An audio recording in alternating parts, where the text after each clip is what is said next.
Enjoy your time here and find peace in the stories we tell. If you liked the story, don't forget to like, comment, and subscribe to support the channel. My sister Amelia Chen was disabled. Years ago, to protect me, she cut off her own arm. From then on, she was treated as a disposable outcast in our home. When I was 8 years old, I killed an old servant who dared to insult her, and then I ran away from home. Because of this, our parents were forced to abandon the idea of drowning her. 10 years later, Amelia assumed the identity of the sole daughter of the Prime Minister's manor. She married the top scholar, Felix Xu. They were known as a loving couple, living a life of peace and prosperity. Meanwhile, I was collecting all sorts of poisonous flowers and venomous insects at the bottom of a cliff, preparing to head to Jiangnan to escape the winter.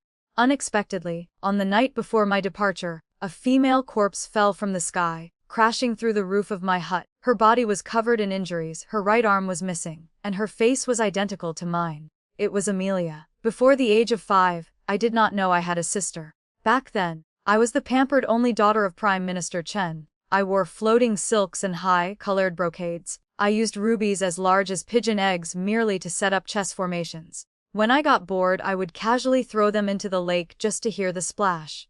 My parents adored me, simply because I was born to them late in their lives and was sickly from birth. One day, the snow was falling heavily, and my father was 2 hours late returning home. I snuck out with a swole lantern and stood waiting at the gate. As soon as father returned, he happily hugged me, his stiff beard pricking my face painfully. "Audrey, my good daughter, let's go to your room." On the way, a little girl suddenly ran out, followed by a panting servant who could not catch up. I lowered my head and saw that her features were somewhat similar to mine, only she was much thinner and paler. She wore the patched, rough clothes of a servant. Her sleeve was empty and hung loosely. Standing in the snow, she was so frail she trembled. My father, usually so gentle, suddenly darkened his face. He swung his hand and slapped her to the ground. "Who allowed you to come out here and offend my eyes?" I did not feel anything was wrong. I only felt a little scared. As she was dragged away, that tearful gaze, filled with suppressed sorrow, haunted my dreams forever. When I was 8 years old, the manor was being renovated. Father agreed to dig a small lotus pond in the back garden for me. I ran out to supervise but quickly grew bored. I looked up and saw white pear blossoms blooming in a corner of the wall, so I climbed up to pick a branch. Unexpectedly, I saw a cramped, dilapidated courtyard on the other side of the wall. The roof was rotting, letting in the cold wind and rain. The corpse of a nanny lay on a bed, and the little girl I had seen years ago stood dazed under the tree, looking up at the falling flowers, reaching out as if to catch them. Perhaps because she never had enough to eat, she was a full size smaller than me. Seeing me, she was stunned. She softly uttered a word I did not understand. "Sister." As if urged by ghosts or gods, I took off the silver bracelet on my wrist and threw it to her. "Take this, sell it, and bury her." Then I turned and ran away. The lotus pond was finished, but I never got to see it. That year, I fell gravely ill and could not get out of bed. 2 maids whispered in my ear, saying that when I was separated from the eldest miss, my constitution must have been damaged. I did not understand. Struggling to sit up, I grabbed their sleeves and questioned them until I learned the truth. It turned out that years ago, my mother gave birth to conjoined twins, which was considered a bad omen. They should have drowned both of us. However, father could not bear it, so he announced to the outside world that only one child was born. He raised both Amelia and me until we were 3, then invited a mysterious expert to forcibly separate us with a blade. We were only connected at the upper body. If cut apart, one person would inevitably lose an arm. Amelia understood things early. She rubbed my head and told the expert, "I am the big sister. Cut me." I had no memory of those events. I only knew that after being carried out, I became the sole daughter of the Prime Minister's manor, while she, covered in blood and disabled for life, was thrown into that small courtyard to live or die on her own. Once I could get out of bed, I went to find her. It seemed she had sold the silver bracelet, for she finally had money to eat a decent meal. A boiled egg, something even the lowest maid in my room would despise. She cherished it like a treasure, eating it bit by bit, carefully and happily. The managing matron of the inner court pushed the door open, carrying a pile of dirty clothes. She threw them onto Amelia and cursed her, calling her a one-armed demon, ordering her to wash clothes and scrub the latrines. Before leaving, the woman grabbed a handful of dirt and leaves from the ground and threw it into Amelia's bowl of rice. She snarled, Did you steal food from the little Mrs. Kitchen again? You thief, eat this. Aren't you good at eating? Amelia hugged her bowl and cried aggrievedly. I saw her tears falling in large drops, unendingly. Suddenly, I felt that everything was disgusting. Rage surged within me. I snatched a sword from a guard, rushed into the inner court, and found the managing matron. Seeing me, she put on a fawning smile. Oh my, little miss, why are you here? Before she could finish, my sword pierced her heart. I dragged her corpse and shoved her head into the pile of leaves. In that moment, my hair was disheveled, my face covered in blood. I looked no different from a malicious ghoul. The people around screamed in terror. The little miss has gone mad. I did not bother to respond. I left the Prime Minister's manor through the back door. Turning back, I felt like I could still see those eyes exactly like mine, filled with sorrow and grievance. She was calling me, sister. Now, Amelia's corpse lay right in front of me at the bottom of a 10,000-foot abyss. Falling from such a height, her body had smashed against the cliff walls all the way down. There was not a single patch of intact skin left, even her skull was fractured. The wind blew past, making a gruesome whistling sound. I changed her clothes and touched her face, a face identical to mine. I wiped away the blood and applied a little rouge. She was still a beautiful woman. Master Ghost once said that after I left with him, Amelia became the only daughter in the manor. Even though our parents did not love her, they had to bring her out of the small courtyard to raise her. 2 years ago, they even chose a good marriage for her. It was the only son of Minister Shu, a young talent prominent in the capital. At 16, he passed the civil service exam. At the banquet for the Four Gates, he used his wits to drive away the Khan's envoy, gaining fame across the realm. At 18, he quelled a rebellion, hunted down bandit leaders, and established rare merits. His heart was with the common people. He once stood against the current crown prince for the sake of a wrongly accused woman. For such a man, the wedding day was naturally extraordinarily grand. 10 miles of red dowry, the whole city filled with festive joy. I hid in the crowd, wearing a veiled hat, and saw him bow with my own eyes. He took the initiative to support the sedan chair and held Amelia's hand. Someone mocked him for marrying a disabled woman. He immediately strode over, kicked the man down, raised his brow, and looked down from above with heroic spirit. My wife is very good. A body with a defect is still 100 times better than a person with a rotten heart. Master Ghost watched with interest and said, this brother-in-law of yours is truly not an ordinary character. He wore a battle robe immune to 100 poisons, flapping in the spring wind, fluttering between heaven and earth. I was confused. Logically, my father had retired to his hometown and could not help much. Emotionally, countless people sought marriage with the Shu family. Why did this man named Felix specifically choose Amelia? Master Ghost said, you are overthinking it. Although she wears a red veil, one look is enough to tell your sister has beauty that could topple kingdoms. Being young and mutually affectionate, they are a perfect match. Is it really your place to worry? Suddenly, someone shouted, the ghost doctor. The surroundings fell silent for a moment. A woman watching the ceremony screamed, terror visible in her eyes. Isn't that the ghost doctor?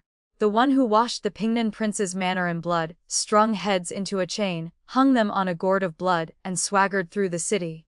Yes, it is him. I would never forget that face even if I became a ghost. Master Ghost pouted, feeling aggrieved, and intended to explain. I glared at him fiercely. What are you standing there for? Run! Outside, thunder rumbled and lightning flashed, signaling a heavy storm.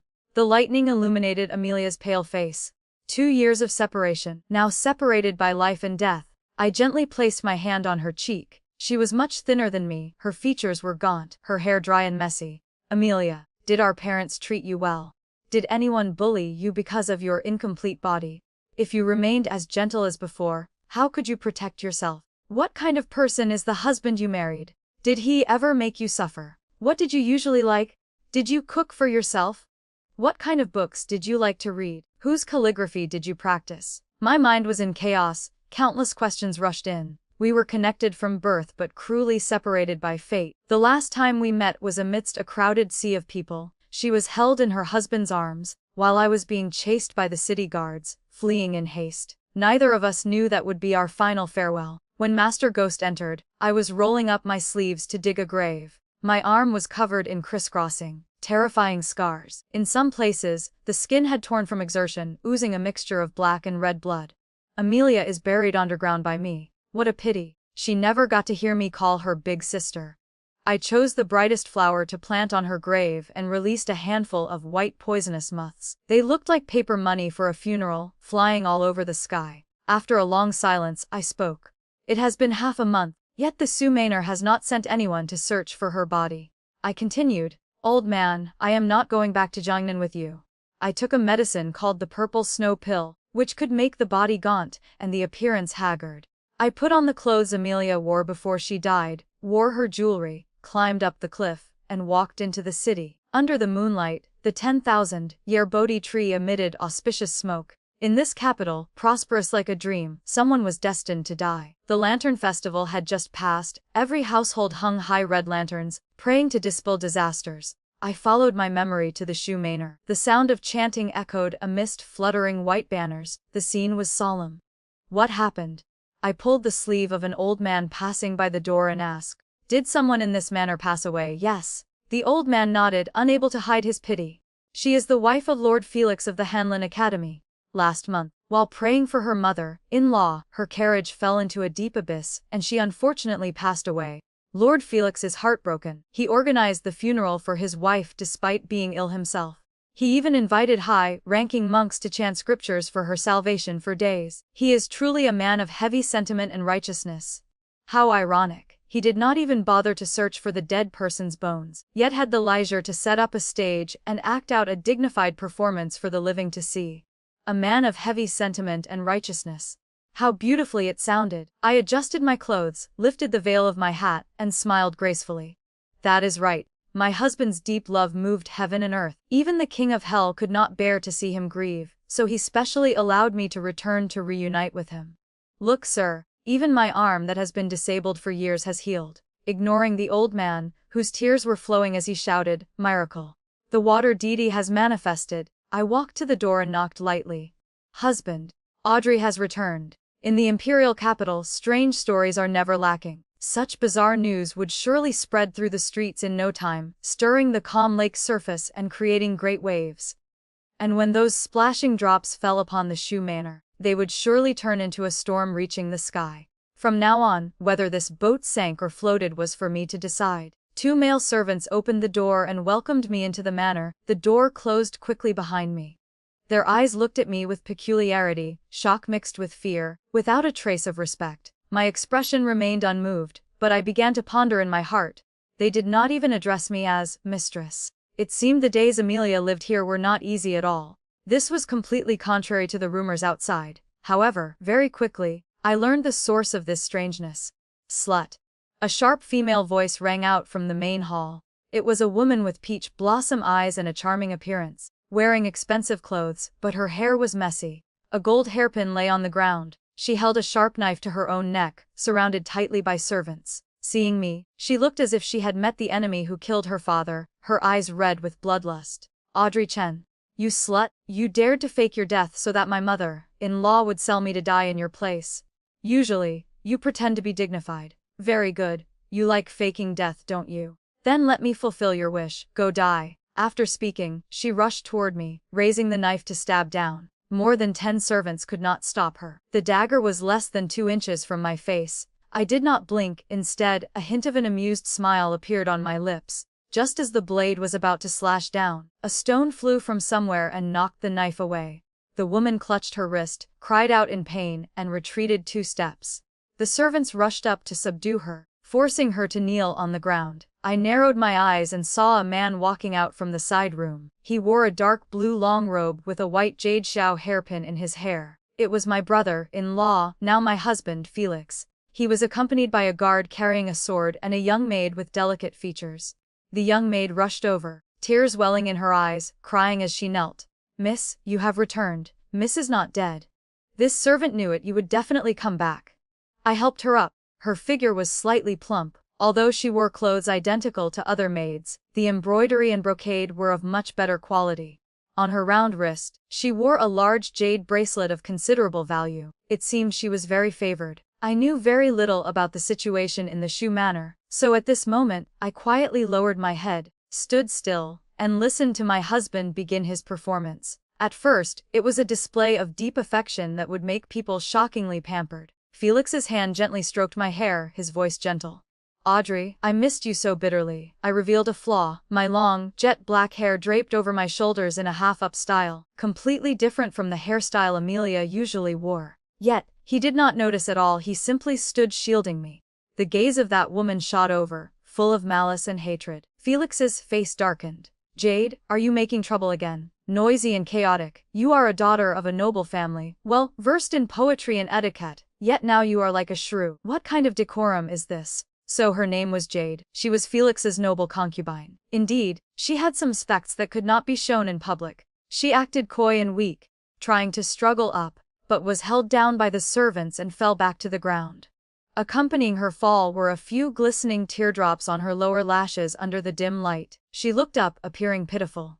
Yes, I have no decorum left now. From the moment I broke off my engagement with another for you and willingly became a concubine, I had no dignity left. Her eyes turned red again and she choked with sobs. Cousin Felix, we were childhood sweethearts for more than 10 years, growing up together. When I was gravely ill, you boiled medicine for me, and took care of me day and night. Even the gods and Buddhas were moved to keep this life for me. You might forget that grace, but I, Jade, always keep it in my heart and never dare to forget. Do you remember the promise you made to me? That even if you married a wife, you would never let me down. Yet now, what is this? This slut faked her death to deceive you, playing the entire Sioux family in the palm of her hand. I merely stood up for you, yet I ended up being oppressed and humiliated like this. He did not even glance at me, only worrying whether she was injured. She glared at me maliciously, then struggled violently, intending to pick up the knife that had fallen on the ground. She laughed miserably. Mother-in-law dislikes me. Cousin Felix, you also loathe me. Then what is the point of me living? I might as well die and satisfy you all. She became increasingly chaotic. Felix had no choice but to step forward and pull her back. As soon as he reached out, she took the opportunity to throw herself into his arms, sticking like glue, impossible to pry off. I stood still, not moving. Felix looked up and saw me bowing my head, my dark eyes seriously watching the drama under the corridor. Sensing his gaze, I smiled slightly, gentle and soft. Husband, it is all a misunderstanding. Please take Lady Jade back first. All right. He nodded. After walking a distance, I heard his coaxing voice comforting Jade. I will personally speak to Mother. In this manner, no one will dare not to tolerate you. That fox spirit. The little maid behind me stomped her foot, indignant on her mistress's behalf. She pouted, looking somewhat childish. Miss, you are too much. Why did you let her leave with the master? Oh. I reached up to rub my forehead. I fell down a cliff and hit my head against a rock, so my head hurts terribly now. Then I held out Amelia's sleeve. The part of the sleeve that had been torn was covered in dirt and mud stains. The tear was so obvious, yet throughout the entire manner, from beginning to end, including my husband, including my maid, not a single person noticed. The maid froze, looking at me. Her eyes reddened, and she almost burst into tears, her voice choking. Miss, are you injured? Otherwise. She was about to run out. I will go call the doctor for you. I pulled her back, leaning half my body onto her shoulder. I frowned, feigning exhaustion. No need. It is just that I was heavily injured, and I do not remember much of the past. Help me back to the room and tell me everything. Inside the room, incense was burning. The fragrance spread throughout the space, making the atmosphere hazy and gloomy. Even the goo-bug in my sleeve raised its head, drowsy and sleepy. I gently stroked its silky feelers. It was soft and light, and the murderous intent in my heart eased along with it. Willow is brewing medicine for me. She was Amelia's dowry maid. It was said she was bought at the age of 8. Ever since Amelia injured and lost her arm, Willow stayed by her side, caring for her inseparable. The bowl of medicine was brought over, steam rising in spirals. I drank while listening to her recount the story. Miss, it was on the wedding night. The separate courtyard was in chaos, and only then did you learn the reason why the master married you. It was only because he wanted to bully a gentle person. Since the old master had retired and returned to his hometown, you had no place to rely on in the capital. Bringing you into the manor was merely so that the bastard child in that woman's belly would not be suppressed. And then what happened? I asked. The steam from the medicine made my eyelashes damp. I lowered my head, looking into the pitch black liquid reflecting my own face. With just a slight movement, the face in the reflection trembled and rippled. As if through that water surface, I saw Amelia's wedding night. The red veil was lifted, but her husband walked away. The heavy phoenix crown was eventually removed by her own hands. The large pearls reflected a cold, lonely light under the candlelight. The bitterness and solitude were evident in her eyes. However, Amelia quickly gathered her emotions. From a young age, she knew how to be cautious and reserved. Those hardships did not make her breed resentment. Instead, she learned to endure with gentleness and forgiveness. She managed the inner court perfectly and was filial to her parents. In law, everyone praised her as a virtuous wife. Even Felix, out of guilt, came to stay in her courtyard. After that belated consummation, she became pregnant. However, just 2 months later, Lady Jade was also nearing her due date. They met in the small garden and collided. Amelia fell into the lake, while Jade hit her head against the artificial mountain. That night, blood flowed endlessly. Basins upon basins of it had to be carried out. Amelia lost her child and fell gravely ill. That slut was not much better off, but she woke up first and immediately beat the drum to cry injustice. Crack! The sound of the medicine bowl shattering rang out piercingly. My expression did not change as my hand crushed the bowl. Inside, an undercurrent surged, but outwardly, I only sighed softly. My husband surely sided with her, didn't he? Willow replied softly, yes. Before my eyes, another scene appeared. Snow was falling white, and Amelia's frail figure swayed in the wind. She clutched the bib prepared for the child, her face bleak, tears not yet dry. She was still ill, yet Felix locked her in the ancestral hall. It seemed that throughout Amelia's life, hardships always fell right in the winter. I continued to ask, what about the carriage and the fall into the abyss? It was the old madam who was gravely ill. That slut volunteered to suggest you go to the temple to pray for blessings. I saw clearly that she was playing tricks. Isn't the person in charge of the carriages in the manor a distant relative of her family? Yet they dared to say Miss faked her death. Clearly, our Miss has a great destiny and thick blessings. If you had returned a little later, perhaps the old madam would have already driven that fox spirit away. Willow was indignant on my behalf. That woman surnamed Xiao came from a humble background. Relying on the fact that the master once studied at her family's private school and had some friendship, she borrowed the title of cousin to shamelessly climb into his bed. She plotted and played tricks on you so many times, showing an unpleasant attitude. What is she? If it were another household, the mistress would have long dragged her out and beaten her to death. She looked at me and said with resentment, Miss, this time you have returned from the gates of hell. 1,000 times do not be like before. You must act ruthlessly and make that slut taste suffering. Jade, Xiao, I have heard that surname before. Years ago, there was a great scholar who also bore this surname. With white hair, he swung a blade and cut off his right arm. The most precious thing for a scholar. Then bowed and knelt before the door of the ghost doctor's hall, begging for a prescription to cure a heart disease. He was sickly in life and died at the age of 20. I pondered the words that a great scholar once said, and Jade's appearance gradually emerged in my mind. Her brows and eyes vaguely overlapped with his image. No rush. I smiled. Willow, go get my dowry list. She was stunned. Her facial muscles twitched slightly, and her smile slowly faded, as if beneath that pretty face lay a layer of haze and astonishment that could not be reconciled. Then she immediately lowered her head. Yes. As she left, she accidentally knocked over a vase of plum blossoms hanging under the eaves. Half an hour later, she returned. I took the list, looked through it carefully, and stopped at a page. These pearls are not bad. Select a measure and send them to the separate courtyard. For the entire 10th month, I remained sick in bed. Stories circulated throughout the streets about how I fell off a cliff and luckily returned. The rumors became more bizarre with each telling. My mother-in-law visited, exempted me from paying respects, and gave me top-quality mountain ginseng.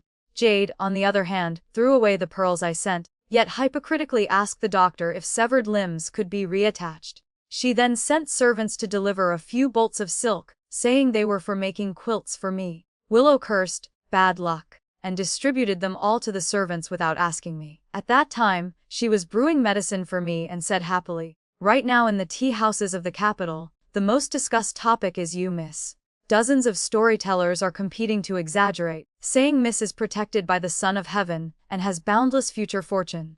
Even the Princess's Manor sent an invitation, inviting you to admire plum blossoms on the 3rd day of the 12th lunar month.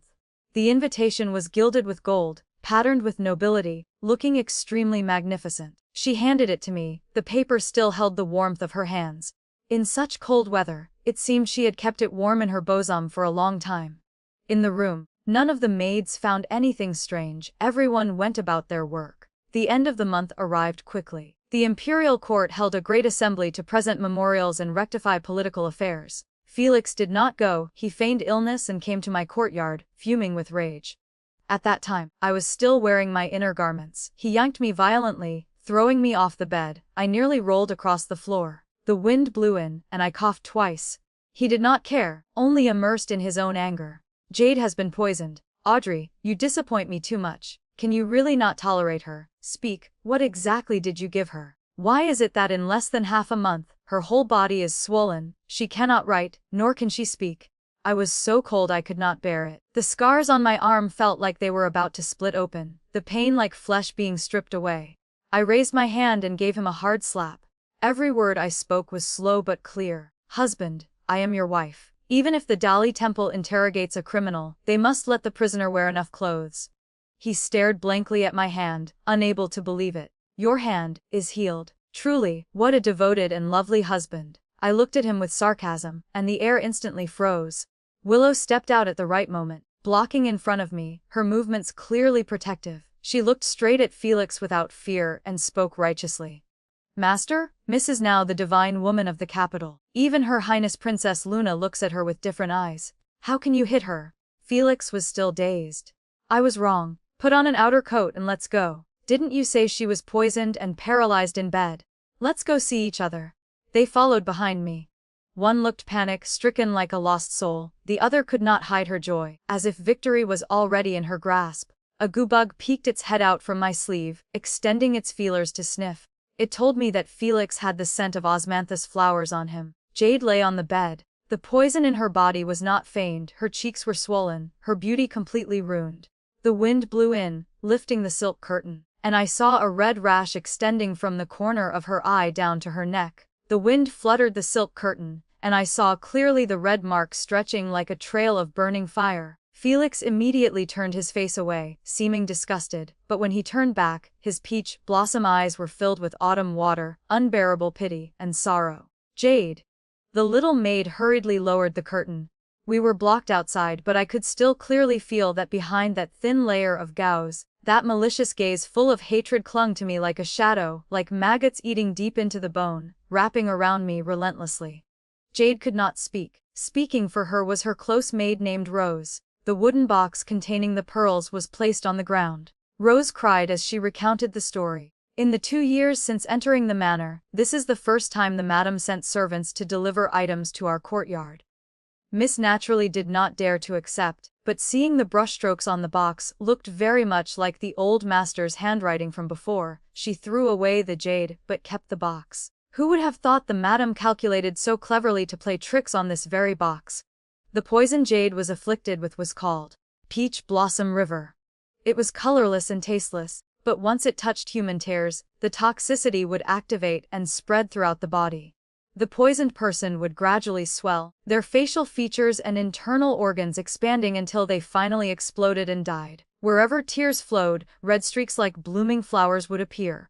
From a distance, it looked no different from endless, brilliant peach blossoms in March. I extended my hand. The goo-bug in my sleeve crawled along the tassels, quickly changing color to blend into the gauze curtain. Riding the gentle breeze, it fell onto the bed without anyone noticing. Suddenly, a force struck from behind. I leaned sideways to dodge. Felix's kick missed and hit the empty air. Vicious woman. Your heart is truly poisonous. He cursed me like that. I rubbed my waist lightly and glared at him. I had truly tolerated him for too long. Willow immediately pushed him away and pulled me to kneel, using such force that I almost could not stand steady. I shook off her hand and retreated to the corner of the room, calmly watching her take the stage to perform her play. The trails of her tears were perfectly placed. Her acting was incredibly vivid. Master, how can you wrongly accuse my miss like this? The pearls were indeed sent by Miss's order, but from beginning to end, Miss never touched them. Even the box was taken straight from the warehouse to the separate courtyard. She pointed straight at the bed, trembling with anger. This servant sees that someone poisoned herself just to frame Miss. Master, this matter must be investigated clearly. The goo bug and I shared a telepathic connection. Immediately, I sensed Jade on the bed clenching her fists, sweat beading on her skin. She had the scent of dreaming tea on her, which was also a type of poison, but very mild and cold in nature. it only numbed the tip of the tongue, temporarily causing a loss of speech. She poisoned herself. For what purpose? At this moment, all the servants in the manor were brought to the main hall for interrogation one by one. That day, the madam indeed only glanced at the jade box from afar. The delivery was ordered by Miss Willow and carried out by the manor's butler, Butler Sue. I quietly observed Willow's expression amidst the noise, relaxed and calm. She twirled the bracelet on her wrist, her gaze seemingly casually brushing past Rose's for a fleeting moment. Felix frowned. You mean that besides the butler, only people from the separate courtyard touched that box? If it was really poisoned, it was done by someone from concubine Jade's side. A teacup was thrown to the ground, shards scattering. Felix slammed the table and shouted, "Call everyone here, one by one. I must investigate this clearly." Rose trembled all over and suddenly collapsed to her knees. This servant remembers now. I did indeed see someone applying pink powder to the wooden box. Felix pressed. Who was it? Rose looked up, trembling as she replied. It was concubine Jade. Right at that moment, I also dropped the teacup in my hand.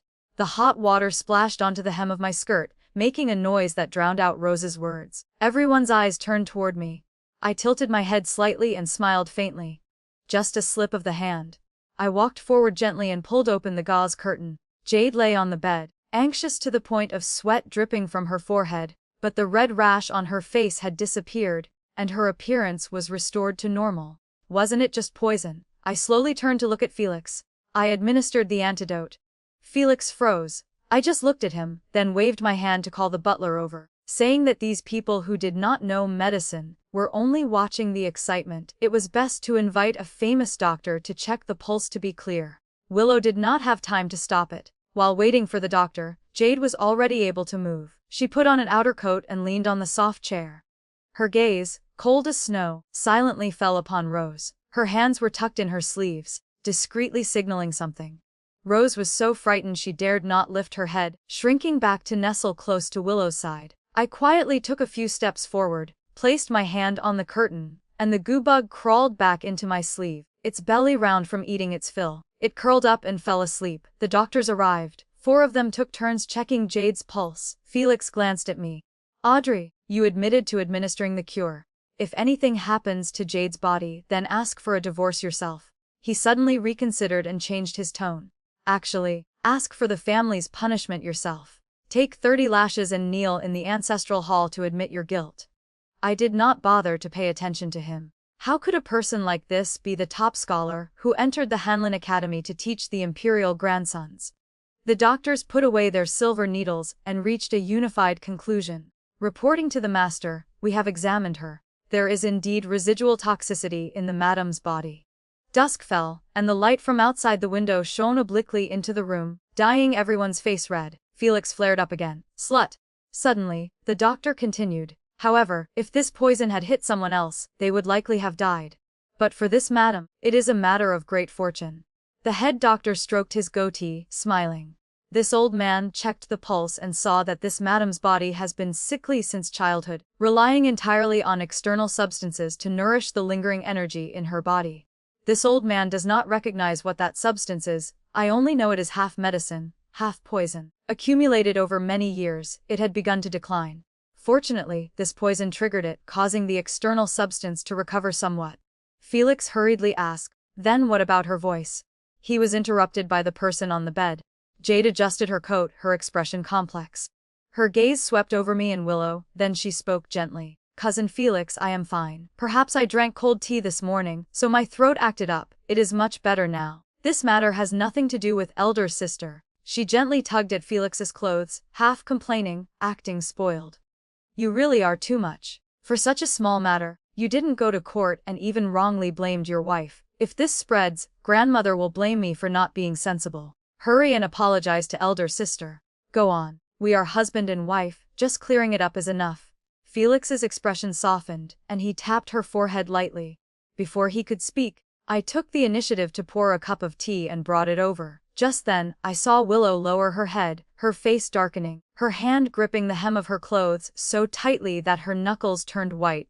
I pretended not to see, thought for a moment, and then said a sentence to give everyone a way out. This matter was not husband's fault to begin with. Love breeds worry. You were just overly concerned about little sister. Felix took the teacup from my hand and drank it all. Jade leaned against him, lowering her head and giggling. We took our leave one by one. I walked in front. Willow made an excuse of a stomachache and returned to the separate courtyard. That night, it was said that the lights in that courtyard burned all night long. The next morning, I went to pay respects to my mother-in-law. Just then, I heard two maids sweeping the courtyard whispering. Even Rose was kicked out. Miss Xiao is truly hard to serve. I really don't understand what the young master likes about her. Even the legal wife gets the cold shoulder. How long has it been since he visited her courtyard? Willow also angrily shook off my sleeve. Miss, yesterday we clearly had the chance to force that woman Xiao out of the manor. Why did you help her?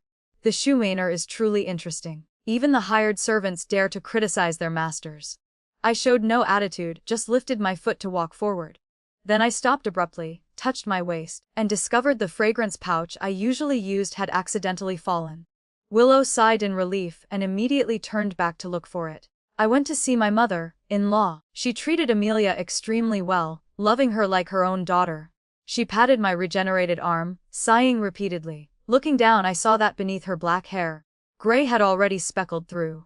I served her breakfast. She was a bit tired and dozed off for a while. I did not avoid anything and gently covered her with a blanket, only to discover that while sleeping, she was crying. Turbid tears flowed from the corners of her eyes. This unfilial son. The matron in the room entered to light incense. Smelling it, she sighed. Ever since that woman Xiao entered the manor, once she came to ask to see the old master. I don't know what she said, but the old master was so angry he fainted. He passed away that very night.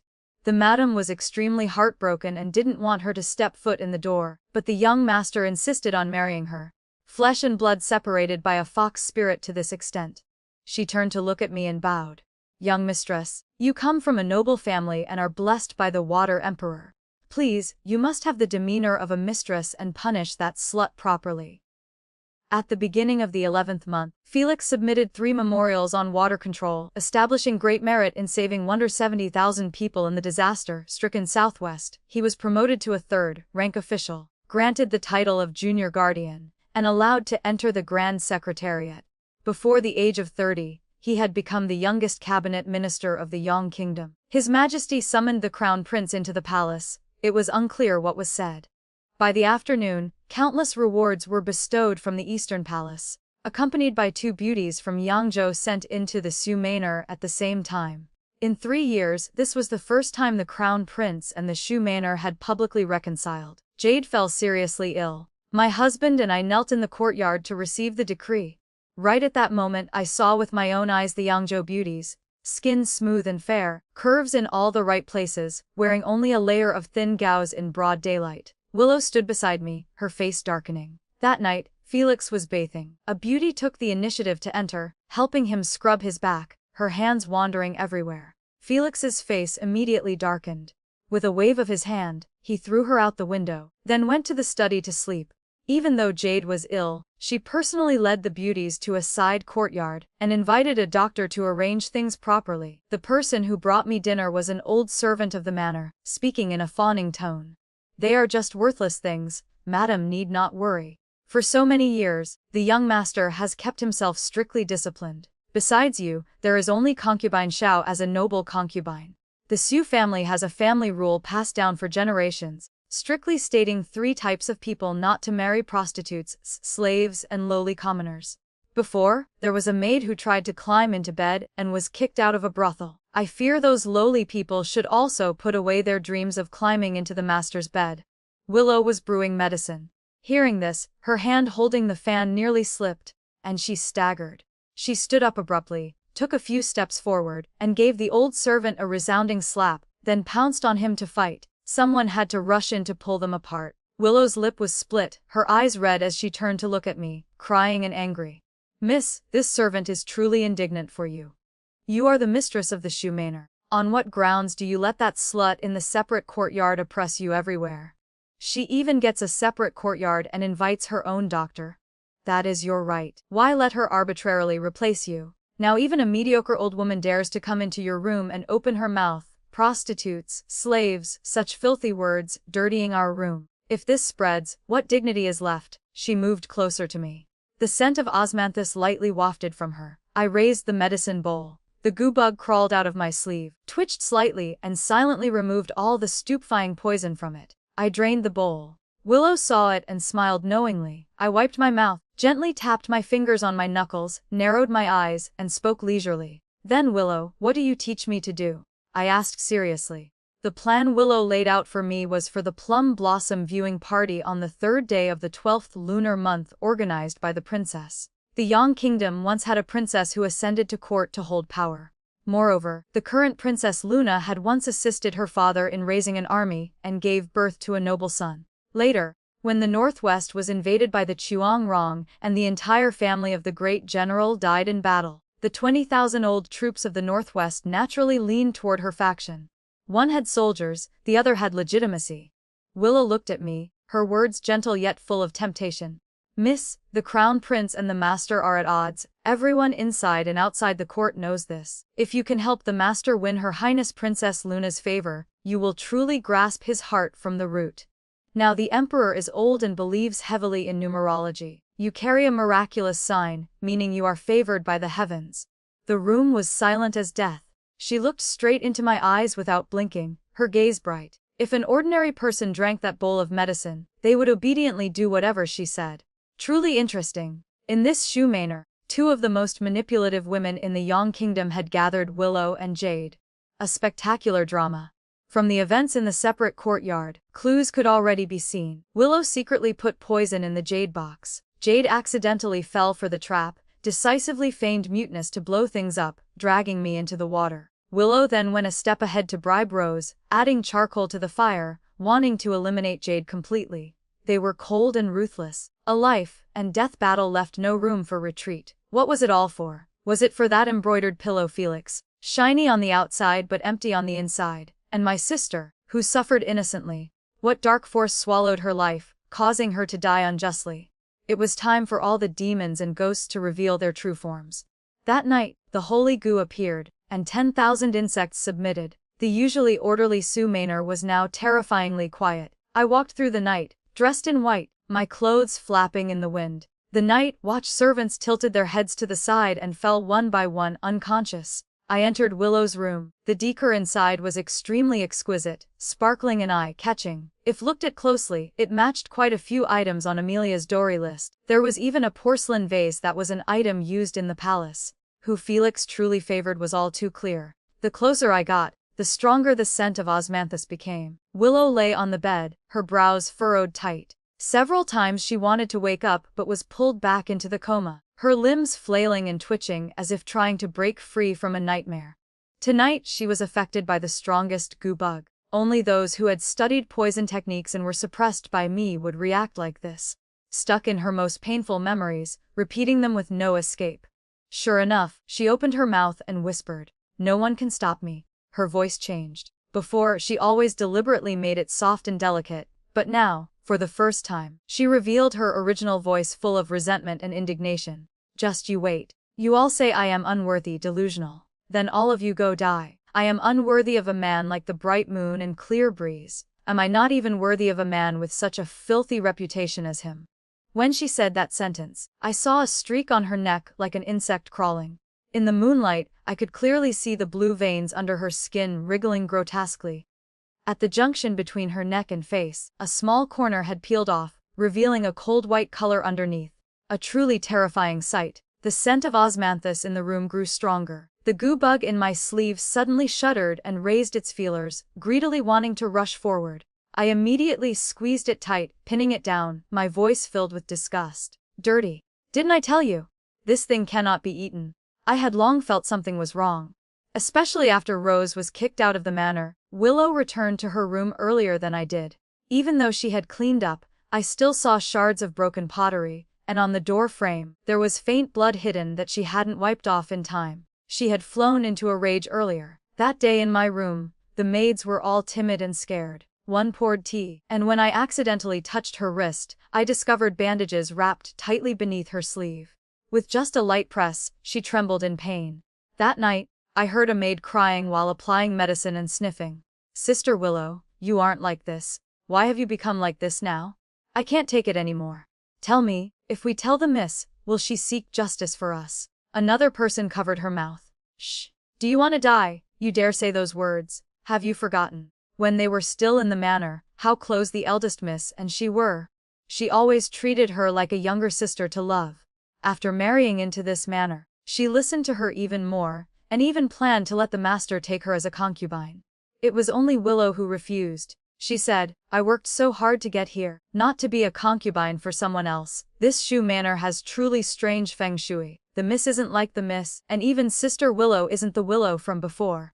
The two of them hugged each other and sobbed. Hearing this, my eyes gradually deepened. Willow was Amelia's closest maid. She had always been extremely loyal. Even when I was at the bottom of the abyss, I had heard rumors a few times. Every time Amelia was bullied in the capital, Willow did not hesitate to rush forward and risk her life. Back then, she had seriously told Amelia, if the master is humiliated, the servant must perish with her. This servant came from a humble background and was almost sold into a brothel. If not for Miss stepping forward to save my life that day, how would I have today? Miss, if I let anyone hurt you, I wouldn't be worthy of being human. Indeed, she did it. That year, rebel troops attacked the capital. Princess Luna and the Crown Prince set up their own camp, leading troops to counterattack. The rebels went mad, rushing into official residences, killing without mercy. At that time, Willow was still Willow. She put on Amelia's clothes, hid Amelia in the underground secret chamber, and sneaked out herself to attract the bandits' attention. When she was found the next day, she was critically injured and in a coma, draped in a precious fox fur cloak, clutching a fan pendant in her hand. Amelia panicked and could not help, so she took the remaining jade piece from the fan pendant. A broken piece of jade. To the best jade shop in the capital to have it repaired. It was also at that place that she was followed by Felix, leading to their entanglement. On the wedding day, Willow followed as part of the dowry. My master sighed, your sister is truly blessed to have such a loyal maid and a husband who loves her so much. Her future will surely be a long and happy life. If you hadn't left the Prime Minister's manor that year, perhaps that life would have been yours. Disciple, do you regret it?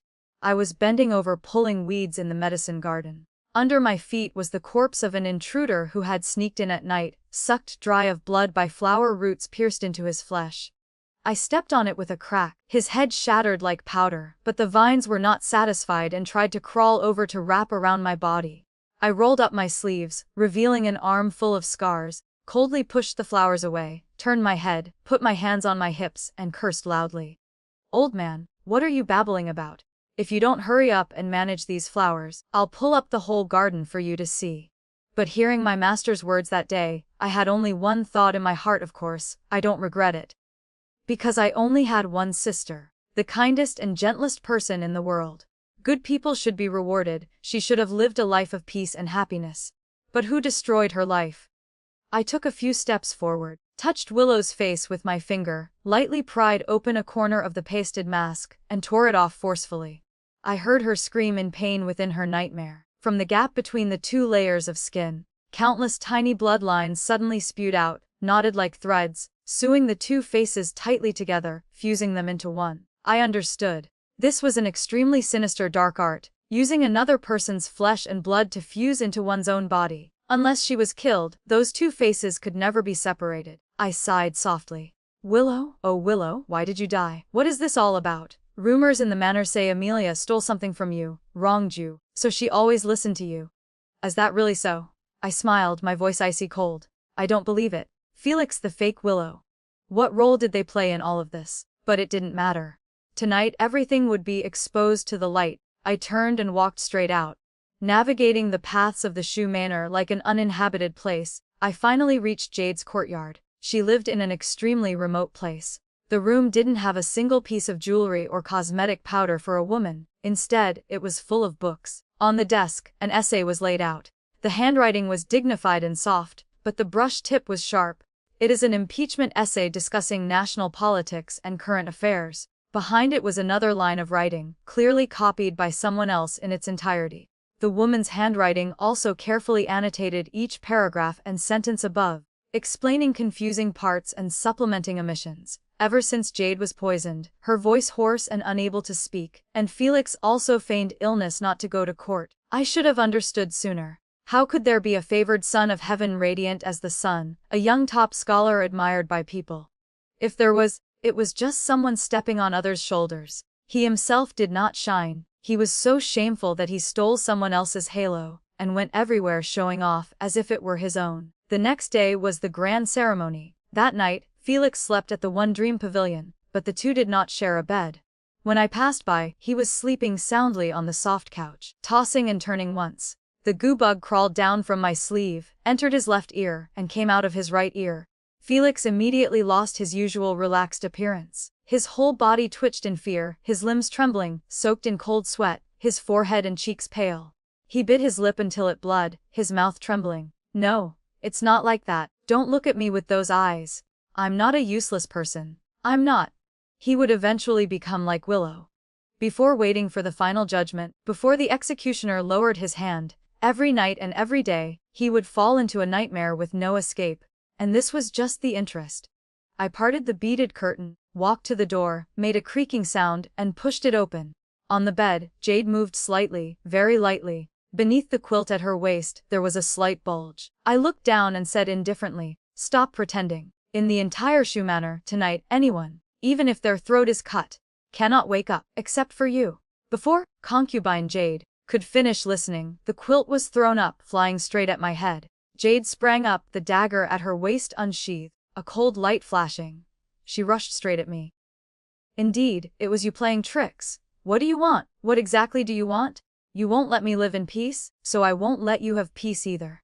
Even if I die, I must drag you to be buried with me." I did not dodge or evade, just stood still. But just as the dagger was about to touch my chest, a fierce pain suddenly erupted in her body. Like thunder exploding, like an earthquake shaking the sky, the pain seemed to want to tear her body in two. She immediately couldn't stand steady. With a clang, the dagger fell to the ground, her face turned pale, and she rolled on the floor in extreme agony. "What did you do?"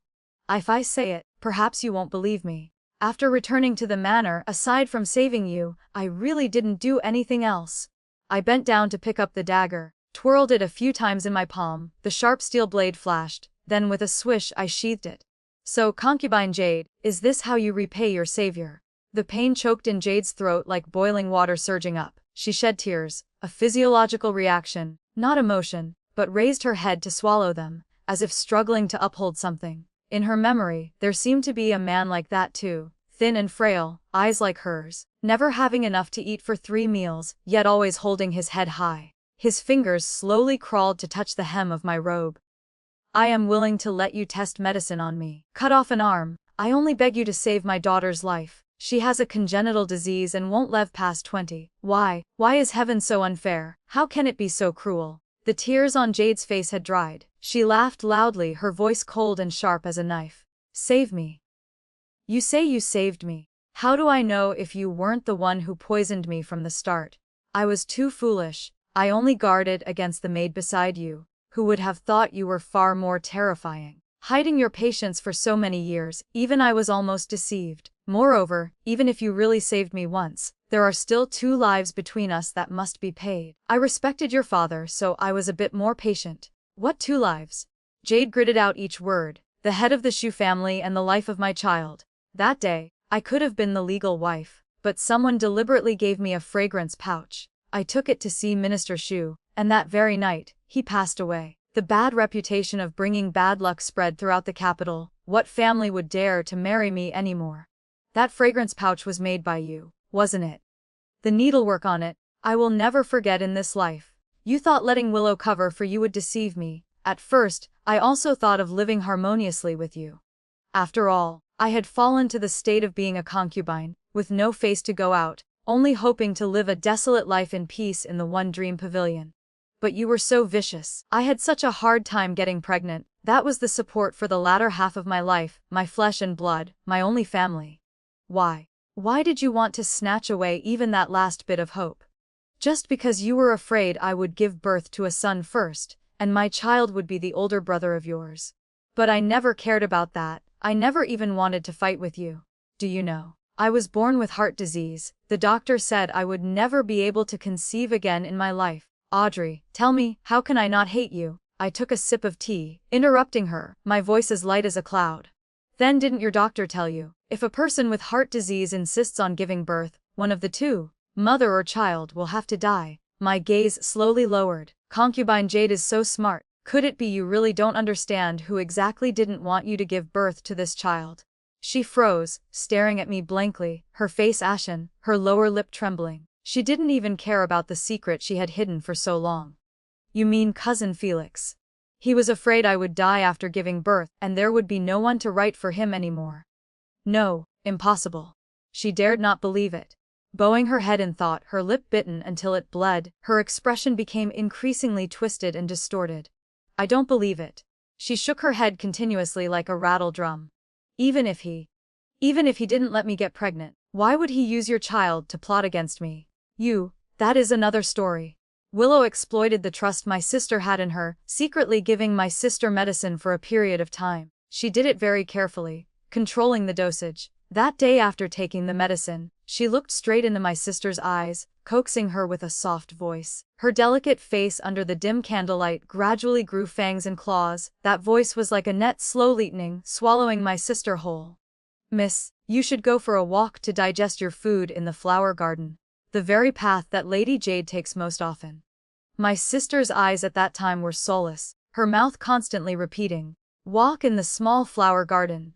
It was all because I summoned the maids in the room to interrogate them, piecing together the truth bit by bit.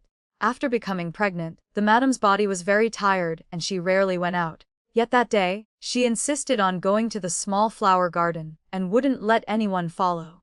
You're lying to me. Jade saw me place the dagger on a corner of the table, my killing intent lessening, so she suddenly rushed over to snatch it back.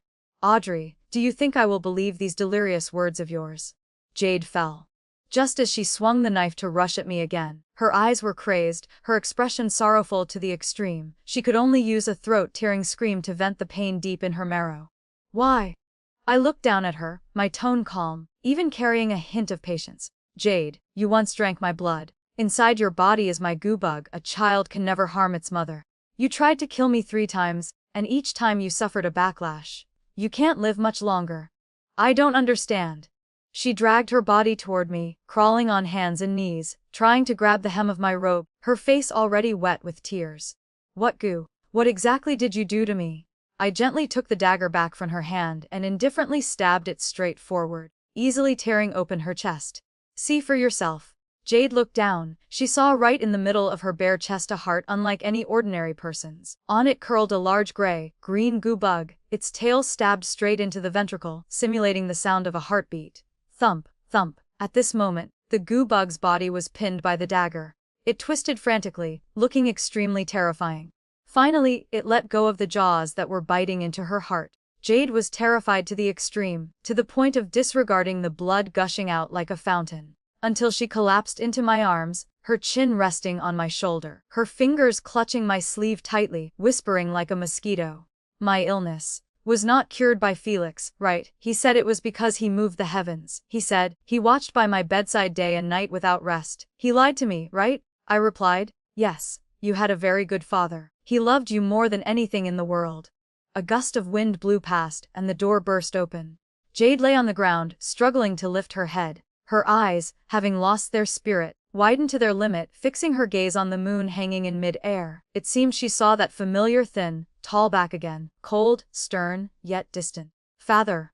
What kind of person was her father? He was stubborn and conservative, ridiculously obstinate, spending all day hugging incomprehensible books, writing profound and difficult essays. He often made enemies in the court. Several times when he submitted memorials, he was punished with flogging in the middle of the hall. It was precisely because of this that no one was willing to treat her mother, leaving her to slowly waste away and die. After that, her father seemed to turn into a pile of mud, retiring to his hometown to live in seclusion, setting up a small school outside the capital to make a living. With her, he only ever sighed. Why is it my child? And a daughter at that. How can she endure this, oh heavens? That year, Jade was 6 years old. Her feelings for her father were always complicated. There was love, there was hate, but more than that, there was respect, admiration, and a longing for his acknowledgement, waiting for his gaze. She once read books until dawn, pouring her heart into writing an essay. As soon as the sun rose the next day, she took it to show her father. Father.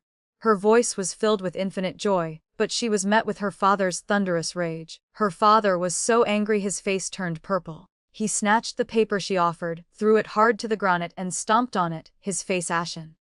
Who allowed you to read these books? Instead of sleeping and resting, you learned to write essays like a man. Do you have any decorum left? Jade's eyes filled with tears. Is it just because I am a daughter? If father hates me so much, why didn't you drown me when I was born? She cried as she ran away. Father, I hate you. She did not see. Behind her back, the man seemed to age 10 years in an instant. He stumbled back and slumped to the ground. He hugged that piece of paper, reading every word and stroke over and over, cherishing it like a treasure, tears streaming down mixed with choked laughter. He whispered, Jade, you must not stay up late anymore.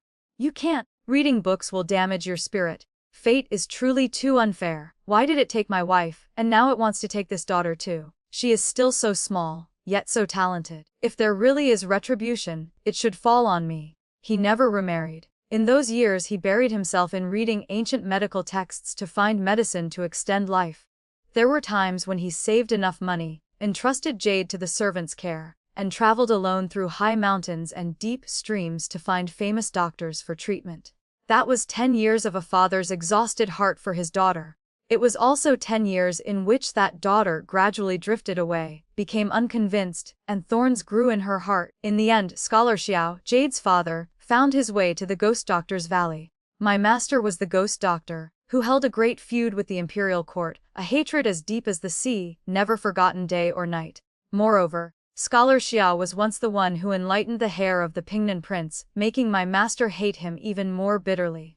Master expressed disgust, deliberately making things difficult. Standing high above, he said coldly, in my whole life, I hate you scholars the most. Outwardly refined and polite, but inside your bones, you are hypocritical. You say you are willing to give up everything. Fine, then cut off your right arm to prove your sincerity. My master looked at him sarcastically. Or do you not dare? Before the words were finished, a stream of blood sprayed out. Scholar Xiao did not say a word, he gritted his teeth and held the knife himself. As a scholar, perhaps this was the first time he had swung a blade down onto his own right arm. The sound of bone and flesh meeting the blade created an ear-piercing screech. Blood splattered, soaking the grass beneath his feet. In the end, I could not bear it and stepped forward to help him. Sir. The pain of flesh separating instantly spread throughout his body. Scholar Xiao was drenched in sweat, tossing and turning in unbearable agony, yet he still tried to kowtow on the ground, his voice hoarse as he pleaded. Miss. I beg you, save my daughter. He took from the Ghost Doctor's Valley something called the life span seed. Heart disease had no cure. Lifespan in this world was a conserved resource. To extend a child's life, one could only exchange it with one's own. The life span seed was such an evil goo bug. Once sown into the heart, it would drain the host's life force, then produce a bug fruit, and go into a dormant state. At this time, if the bug fruit was given to another person to drink, as long as the goo bug did not wake up, the person who drank it would live almost like a normal person, their lifespan virtually unchanged. But the process was extremely painful. Scholar Xiao knew he could not let his daughter find out, so he hurriedly returned, quickly arranged a marriage for her, and then locked himself in the study, forbidding anyone from entering. That night, rain poured like water. Jade ran in the rain, her whole body wretched. Her heart was filled only with grievance and anger, completely unaware of anything. Only hatred spilled from her chest like rainwater washing away reason. She pounded on the door frantically, screaming as she hit. Father, you don't come back all year round, and as soon as you return, you want to marry me far away. Father, in your heart, what exactly am I? She choked back sobs like a small animal, her palms bleeding, her dress muddy. She leaned against the door and cried silently, like a lost child unable to find the way home. You hate me, don't you? You blame me, don't you? Disappointed that I am not a son, that I cannot continue the Xiao family line. Father, I beg you, open your eyes and look at me just once. I will definitely study hard. I won't lose to any man, I won't make you lose face. Don't marry me off, okay? This is my home, I don't want go anywhere. But behind that door, her father was enduring the pain of the goo bug sprouting, the fruit of his life being ceaselessly drained.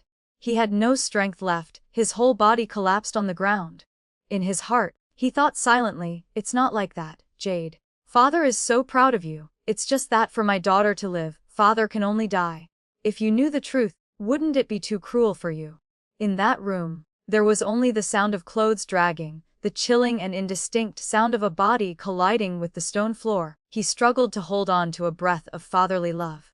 Crawling to the door, he leaned his forehead against it, his voice hoarse as if echoing from the bottom of hell. Jade. Go far away, fly high, from now on fate cannot bind you anymore. Break free from the shackles, hold your head high, and move forward. Don't look back. Don't look back. A thick door separated the father and daughter. That night there was no moon, no lamp, no candle, only pouring rain drenching two hearts covered by layers of clouds and mist. And neither knew the other's heart. How cruel fate was. Fate was the very thing that created all misunderstandings. Jade suffered her first heart attack, fell into a coma and collapsed. And in the end, the person who picked the fruit of this father and daughter pair was Felix. Now, having known everything, Jade struggled to reach out her hand, wanting to touch the moon hanging in mid-air. Her voice in her throat was hoarse, weak to the point of tragedy. Father, I'm sorry. I thought you never loved me. I was resentful, thinking that if I did something to make you lose face, you would appear. Even if you scolded me, even if you hit me, it would be fine. Her whole body trembled, her chest wide open. The goo bug inside also gradually stopped struggling, its whole body oozing a blue, purple color, nearing death. She slowly closed her eyes. With tears in her eyes and lips slightly parted, Jade looked toward me. You falling off the cliff was not my doing. Be careful. The Crown Prince and Felix, those two are in the same camp. On the 3rd day of the 12th lunar month, Princess Luna's manor held a plum blossom viewing banquet. The stage was set, everything was prepared, only waiting to go on stage with makeup and perform. Her Highness Princess Luna was the only daughter of the late Empress Yuan. Not only did she possess beauty capable of toppling kingdoms, her features very similar to the late Empress in her youth, but she was also intelligent and quick-witted, proficient in poetry, songs, literature, and martial arts. There was nothing she did not master. The Emperor favored her immensely. The treatment and standards she received at times even surpassed the crown prince born to the current empress. When she was 6 years old, her father ascended from prince to emperor. During the coronation ceremony, he held her hand and walked step by step up to the imperial platform. Before them, civil and military officials all bowed their heads shouting, "Long live!" Seeing the sun, moon, and stars revolving in the high sky, and himself stepping on mountains and rivers of brocade, his vision reaching the horizon, the world lay in his hands. The emperor picked her up and said, "Luna, look, this is the scenery that the Son of Heaven can see." Perhaps from that moment, the seed of ambition was sown in Luna's heart, growing larger every day, taking root in her flesh and blood, impossible to remove. Moreover, her father often held her on his lap to read memorials together. Just a stroke of red vermilion decided the life, death, glory, and disgrace of so many. Power heavy as 1,000 weights. Luna liked the imperial study very much. She once dreamed that one day she would be the master of this place. But obstacles were layer upon layer. Empress Yuan had long passed away, and her maternal grandfather was just an idle old official. The successor empress was like the sun at noon. Her newborn young son glared at her with cruel malice, saying coldly, "Sister, there is turmoil at the border. Father chose to go to war instead of negotiating peace. If one day I become the master of this world, the first thing I will do is marry you off for a peace alliance. Without wasting a single soldier, I will establish 100 years of friendship between two countries." Luna whipped him, sending him rolling down the steps. Looking down at him from above, she laughed and said, "Look at that useless appearance of yours. Are you worthy of being the crown prince of this world? No need for you to bother. This princess has already chosen a person to marry." The person Luna wanted to marry was the general of Junbei. Her method was simple. Hearing news of the general returning to court, she blocked his horse in the middle of the great market, gathering a large crowd of commoners to watch. But she was not shy at all. The hairpin on her head trembled slightly, her almond eyes sparkling, radiant and full of vitality. "Hey, I heard you are 30 and still haven't taken a wife. What do you think of me?" The general said helplessly. "Your Highness, please don't joke." Luna only chuckled, her back straight. "The battlefield is ruthless, you don't know when you will die. I respect you as a true man, and I have admiration in my heart. Moreover, I am the eldest princess of the current dynasty. If you marry me, after you die, I guarantee your parents, clan, and personal troops. I will arrange everything thoroughly." The general was moved. A beautiful and noble woman, who could also take care of all his posthumous affairs. What man in this world could resist? Furthermore, when she said those words, her brows were high, her eyes bright as stars, her whole person seemed to emit light. The general could not take his eyes off her anymore. 3 years later, the general died in battle. The princess cried until she choked in the mourning hall, with one hand holding her newborn child and the other raising the tiger Tali high above her head. The general and I were husband and wife, one body, sharing glory and disgrace. From today on, you must change your address and call me master. This general's manner is his manner. These 20,000 troops were trained by his own hands. I will hold them for him. From then on, military power fell into Luna's hands, and the emperor seemed very pleased to see this success, which invisibly increased the pressure on the crown prince. Since childhood, he had been pressed into the mud by his sister. Even if he used all his strength, he could only look up at her back from afar. Only those crawling in dark gutters can understand each other. The crown prince was such a person. Felix was also such a person. He knew he had stolen many things. Although he was high up, he always feared that one day the castle would collapse, doomed beyond redemption. And the emperor and the princess were both people who could not tolerate sand in their eyes. He had no choice but to lean toward the Eastern Palace, acting out a play with the crown prince. Everyone knew they did not get along. Who would have expected that all of this was merely for reputation, a feigned counter-espionage, a conspiracy to climb high and then naturally infiltrate the princess's power? It was just a pity that Felix, despite using all his schemes, still could not make Luna glance at him one more time. He built an image of a husband doting on his wife, using Jade's writings to make a name in the court. Yet Luna remained cold. Until I came back to life, the Shu Manor finally received the first invitation from the princess. Felix insisted on attending with me. Years ago, he was dashing and talented, handsome as Jade. Just one glance made Amelia's heart flutter. But now he had lost a whole size in weight, his cheekbones protruding, dark circles under his eyes distinct. He always looked on the verge of anger. His appearance changed. "Audrey, you must recommend me to the princess," Felix said. "The emperor believes in alchemy and magic the most. The horse went mad from poison that day, the servants all fell into the abyss and died. Only you survived, and your severed arm grew back. This is a miracle. The common people already regard you as a messenger of the divine official. The princess will definitely believe your words. Just say one sentence. To achieve great undertakings, one needs the help of a noble person, and I am that noble person." I took a sip of tea, gently lowering my eyes, my voice suspicious. "How does husband know that the horse was poisoned?" Felix had not had a full night's sleep for many days. His dreams were filled with his incompetent youth, being beaten with sticks, everyone looking down on him, his father often sighing helplessly at him. Those cold gazes and words he did not want to face. Added to that was Jade's sudden death, which made him dare not go to court, using illness as an excuse to rest. I heard him raving in the midst of a nightmare. I knew she was useless. Her mental energy was limited. I shouldn't have pushed that waste too hard. If she wanted to die, she should have at least finished writing the essay on current affairs before dying. At this moment, he suddenly looked up at me, his eyes darkening inch by inch. Suddenly, he snatched the teacup and threw it hard against the wall. "Why have you become so unreasonable? Have you fed all the female virtues you learned to the dogs? I am your husband. You just need to listen to what I say. Why ask so many questions?" I did not speak. In my heart, I was only thinking about that horse.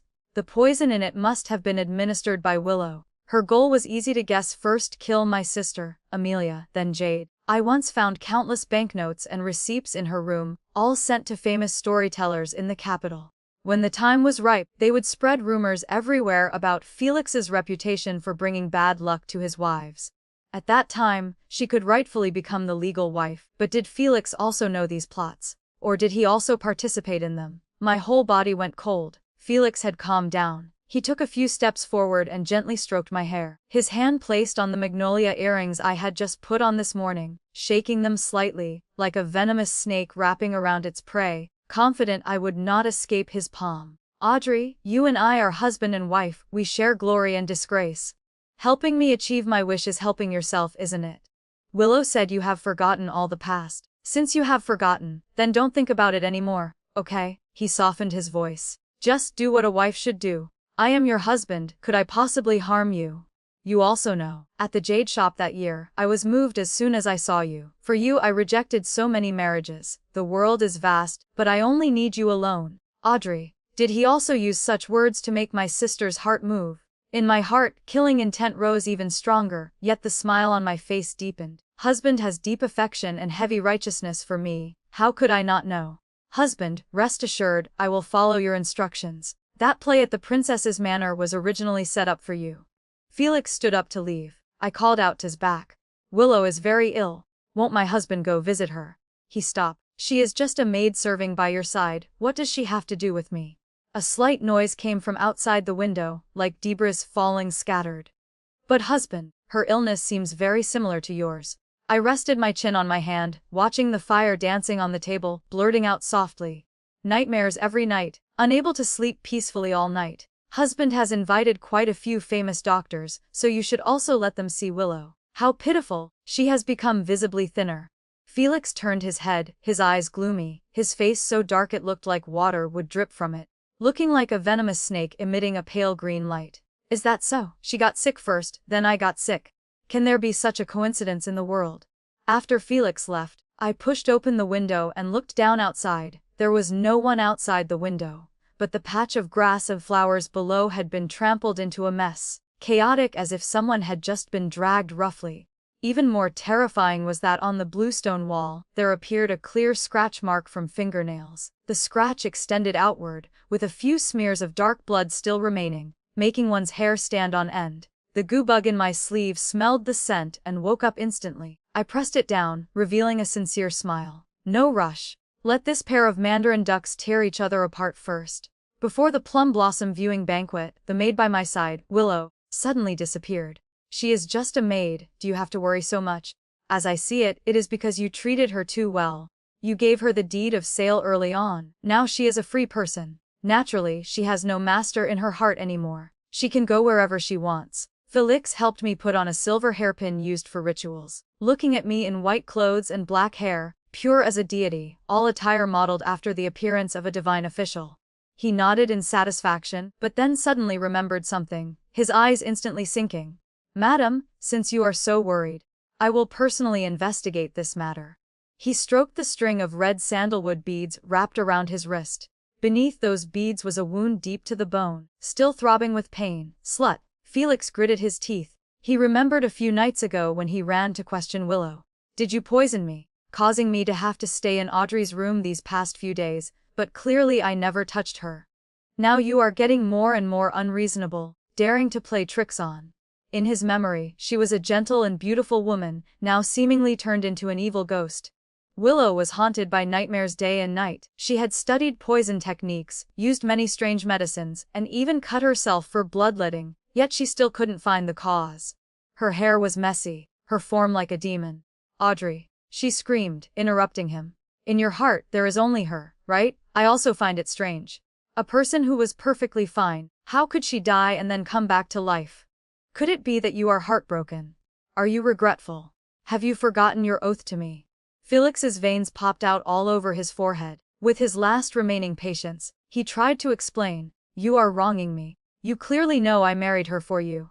If she hadn't entered the door of the Shoe Manor, with your status, I'm afraid even the position of a concubine wouldn't be yours. We agreed, wait for the opportunity to raise you to be an equal wife. Willow's mind was in chaos, her head was filled only with images from the room that day. Seeing me and Felix being affectionate, her eyes were bloodshot, screaming and crying. What for me? Clearly, I killed the rebel leader and held his token in my hand. You wanted the credit, and the best way to seize it was to marry that woman into the manor. But Felix, I am not those women locked in the boudoir, unknown to heaven and earth. If you dare break your promise, I will tell. Before she could finish, Felix flew into a rage and delivered a resounding slap. He couldn't hold back anymore, stepping forward to strangle Willow. His entire face was ferocious with bulging veins, crazed as he gritted out each word. I see you really are mad. You dare speak of that matter. You want to use it to threaten me. You're dreaming. Both had nightmares for many nights, no longer able to distinguish between reality and illusion, their minds in chaos, no longer capable of listening and conversing as before. Felix tightened his grip on her neck inch by inch. When Willow was nearly suffocating, she flailed desperately, spitting out a stream of poisonous gas, forcing Felix to let go. Then she pulled the hairpin from her head, fiercely slashed his face, and jumped out the window to run away, her whereabouts unknown since. Since Willow disappeared, Felix's symptoms also lightened. He became even more convinced that everything was due to her playing tricks. Don't worry, Audrey, I will definitely find her. Now don't think too much. We must hurry, or we'll be late. Princess Luna loved plum blossoms very much. Her mother once pledged her love to the emperor amidst a forest of red plums and white snow. Every year at this time, the emperor gave the princess a special favor. Luna took advantage of this time to organize the plum blossom viewing banquet every year. She invited a series of people she wanted to rope in or who had great influence in the court. And after every banquet ended, there would be personnel changes among the court officials. The road from the Hanlin Academy to the princess's manor, Felix had walked countless times in his heart. He dreamed of entering it, crossing 10 miles of corridors, crossing pavilions and towers, crossing 3 layers of courtyard gates, and then turning southwest. There was a study there. In the study was the princess's seal. Just need to steal it. No, stealing was too risky. Just need to stamp it on a blank piece of paper and imitate the princess's handwriting to forge a rebellion plot. No matter how much the emperor loved this daughter, no matter how much he missed the late Empress Yuan, he was still an emperor. He could not allow anyone to sleep beside the dragon bed, let alone let others touch the imperial power. Felix hated Luna. Her person was just like her name, like the moon in the sky, bright, beautiful, noble, surrounded by a halo of majesty, while he under that light was like garbage not worth mentioning. When he was young, Felix should have studied with the princes in the imperial study, but just because he accidentally beat and scolded a maid in the imperial garden, Luna not only pushed him to the ground, but also immediately went to report to the emperor. He could never forget that day. The young girl held her head high, her eyebrows raised, looking down at him arrogantly. Minister Shu, how did you give birth to such a son? If you dare step one more foot into the imperial palace, I see you once, I will beat you once. How could she? How dare she? A woman so rude, swinging a whip full of murderous intent, opening her mouth to shout without any restraint, even wearing men's clothing with no decorum. Was she not afraid no one would marry her? A lioness, a tigress. Her eyes looked at him like she was looking at an ant. Yet Felix could not resist. He was dragged out of the imperial palace by his father. Everyone looked at him with mocking and jeering eyes, as if watching a clown on stage. Even the maid who was beaten bloody spat on him before being taken away. You lost all the face of the Su family. His father covered his face, pinching him hard several times, but Felix remained unconvinced in his heart. People were born into ranks. He was a noble young master. What was wrong with beating and scolding a few lowly servants? Moreover, he hadn't beaten her to death that day, he had been lenient. If that person wasn't resigned, she could just slit her throat and reincarnate. The reason he was humiliated today was simply because the princess's power was greater. Felix thought silently, the humiliation of today must be repaid in the future. The princess is, after all, a woman, she will have to marry eventually. And I will step by step climb to the peak of power, ruling the world, and even the princess will only be able to look up. He was indeed always lucky. First, there was Jade with outstanding talent writing books for him, making his fame spread far. Then there was Willow, and her maid killing the enemy to establish merit, helping him ascend in one step.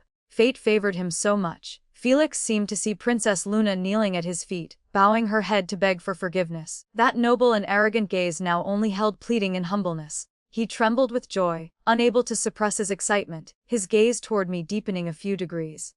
Audrey, do you remember what to say?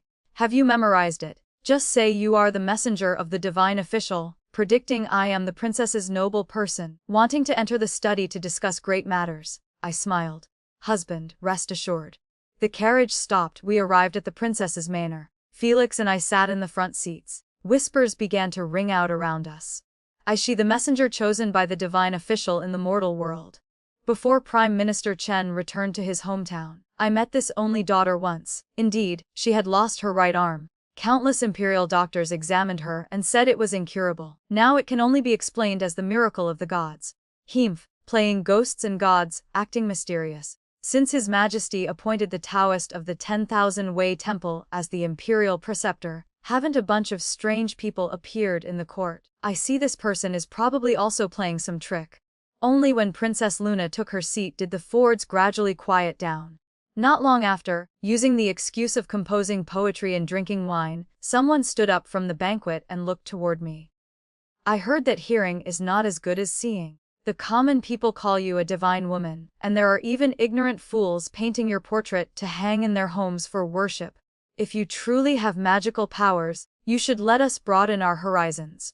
You are, after all, the daughter of an official and married to a high minister. Do you not know that deceiving people with tricks is punishable by death according to the laws of our country? All eyes turned toward me. Felix tried to open his mouth several times, but was interrupted by the maid beside him pouring wine. He understood whose idea it was but was still unreconciled. Reaching out to pull my sleeve, I leaned slightly to avoid him, then stepped lightly into the center of the courtyard, bowing. Hearing is not as good as seeing. I will not defend myself, please, my lords, witness it for yourselves. Then I danced a piece. With a flick of my fingers and a twirl of my skirt, countless butterflies flew in from all directions. They circled in the sky above the princess's manor. One must know that it was currently freezing winter, yet each butterfly was colorful and large, seemingly trained beforehand, gathering to form 4 large clear words. The princess held her breath as soon as she saw it. It was, "She who wears the phoenix crown rules." 4 large words, but the butterflies quickly dispersed, flying chaotically everywhere like an illusory dream of prosperity. I stepped forward to bow. The princess raised her hand to stop me from kneeling, glancing at me. Lord Su is truly blessed to marry such a virtuous wife. Just like that, I was led to the treasure pavilion to choose a reward, while the princess went into the inner hall to change clothes. Not long after we left, Felix used the excuse of finding me to also quietly enter the inner courtyard. Behind the jagged artificial mountain, 2 figures appeared. Princess Luna watched the guard stopping Felix, but with a tense expression and a few words of worry for his wife, he was let in. The princess frowned slightly, whispering, "Is this too obvious? Are you sure he will take the bait?" "Of course," I replied with a smile. Felix is inherently extremely arrogant. Moreover, in recent years he seemed blessed by luck, everything came easy as turning a hand, so he has lost his vigilance. Talking about faraway things is unnecessary. Princess, last night was the first time we met. With just a few words, you guessed I wasn't Audrey. Yet I have returned to the manor for nearly 2 months, and the person beside my pillow day and night has never raised a suspicion. Think about it, if not for luck, how could he achieve anything great? Sure enough, on the other side, Felix had pushed open the study door and entered. Thinking of the scene behind that door, the princess adjusted the hem of her robe. She looked at me. "You have such ability, yet this princess does not understand one thing. If you wanted to kill him, there are thousands of ways. Why did you have to come to this princess for help, wasting effort to set up such a big game, even not hesitating to reveal your trump card?" People in the royal family, those in higher political positions, are more cautious, because just one slip and they will be swept into the vortex, dying without a whole corpse. I looked straight into her eyes, and after a long while, I laughed softly. "Princess, killing one person is too easy, but that doesn't count as revenge. He killed my sister. I want to make his life worse than death. He must witness with his own eyes everything he desires, everything he prays for, vanish like bubbles one by one, and then be dismembered and executed, rightfully and legally. And those things, I alone absolutely cannot do. We eliminate each other's enemies together. Isn't such cooperation very good?" Princess Luna looked at me for a long time, her expression shifting constantly, and finally, she curled her lips in a genuine smile. "Audrey, oh Audrey, you took the initiative to come to me, revealed the secret of your identity, and even used your parents in your hometown as hostages. What reason do I have not to be assured? I can only trust you." She sighed softly. "You sisters are truly strange people. Same appearance, same name. This princess is now extremely glad to be friends with you, not enemies. Rest assured, when everything succeeds what I promised you, I will absolutely not break my word." She beckoned to me. "Let's go. This play should open its curtains." Felix felt his heart beating very fast. He knew his move this time was a bit too risky. The princess's manor was heavily guarded, solid as an iron bucket. Over the years, the crown prince had tried several times to plant people inside, but returned in failure. Currently, the best way should have been to hold still, wait until his wife Audrey returned, and go with her to the princess's study to request an audience, taking the opportunity to get the seal. But didn't risk always bring harvest. Just like that year when he wanted to steal the exam questions, he recklessly went to Scholar Xiao's manor, only to see Jade in a coma and the dying Scholar Xiao by the bed. The master grabbed his hand, begging him to cut open his stomach to save his daughter, and made him promise to keep that secret for a lifetime. that foolish old man. It was even more like the year when bandits ran rampant in the capital. He risked his life to go out to meet the crown prince, but in a dark alley, he encountered a fleshy bandit chasing an official's daughter with evil intent. The woman screamed and struggled. Felix didn't care at all, intending to take another route. Who would have expected that in the moment hanging by a thread, the woman seemed to erupt with power from nowhere, pulled out the knife stuck in her stomach, and cut the bandit's throat. Destiny always stood on his side. Felix remembered Luna again. He didn't want to wait anymore, didn't want to endure anymore. Opportunity only passed in a flash. Every time he took a risk, he had never failed. Luna, Luna. He had clearly acted his hardest, to the point where he almost believed he was a noble gentleman. Yet he still couldn't hide from that woman's eyes. No, that wasn't a pair of eyes, it was a shining demon, revealing mirror, arrogant and wise, as if all the filth in the world could not hide once it came before her. In court, everyone praised his strategies endlessly. Only Luna tilted her head, curled her lips in a sneer, and asked softly, "Did you really write this?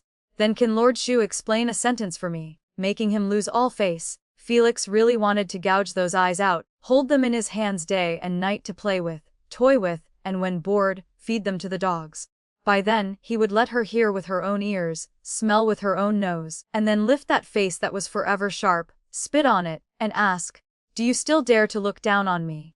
Do you know your mistake? Do you want to beg for my forgiveness?" Just thinking of that scene, Felix's face was filled with happiness, flushing red. But immediately after, he remembered Audrey, the disabled but beautiful wife he personally chose. Her personality was weak, also a slut. Clearly just being obedient was enough. Clearly just regarding him as the sky, as the support, as the only hope was enough. Like thousands and tens of thousands of other women in this world. Did he not want to live peacefully with her? Ever since marrying Audrey, he had been mocked by so many people in the capital.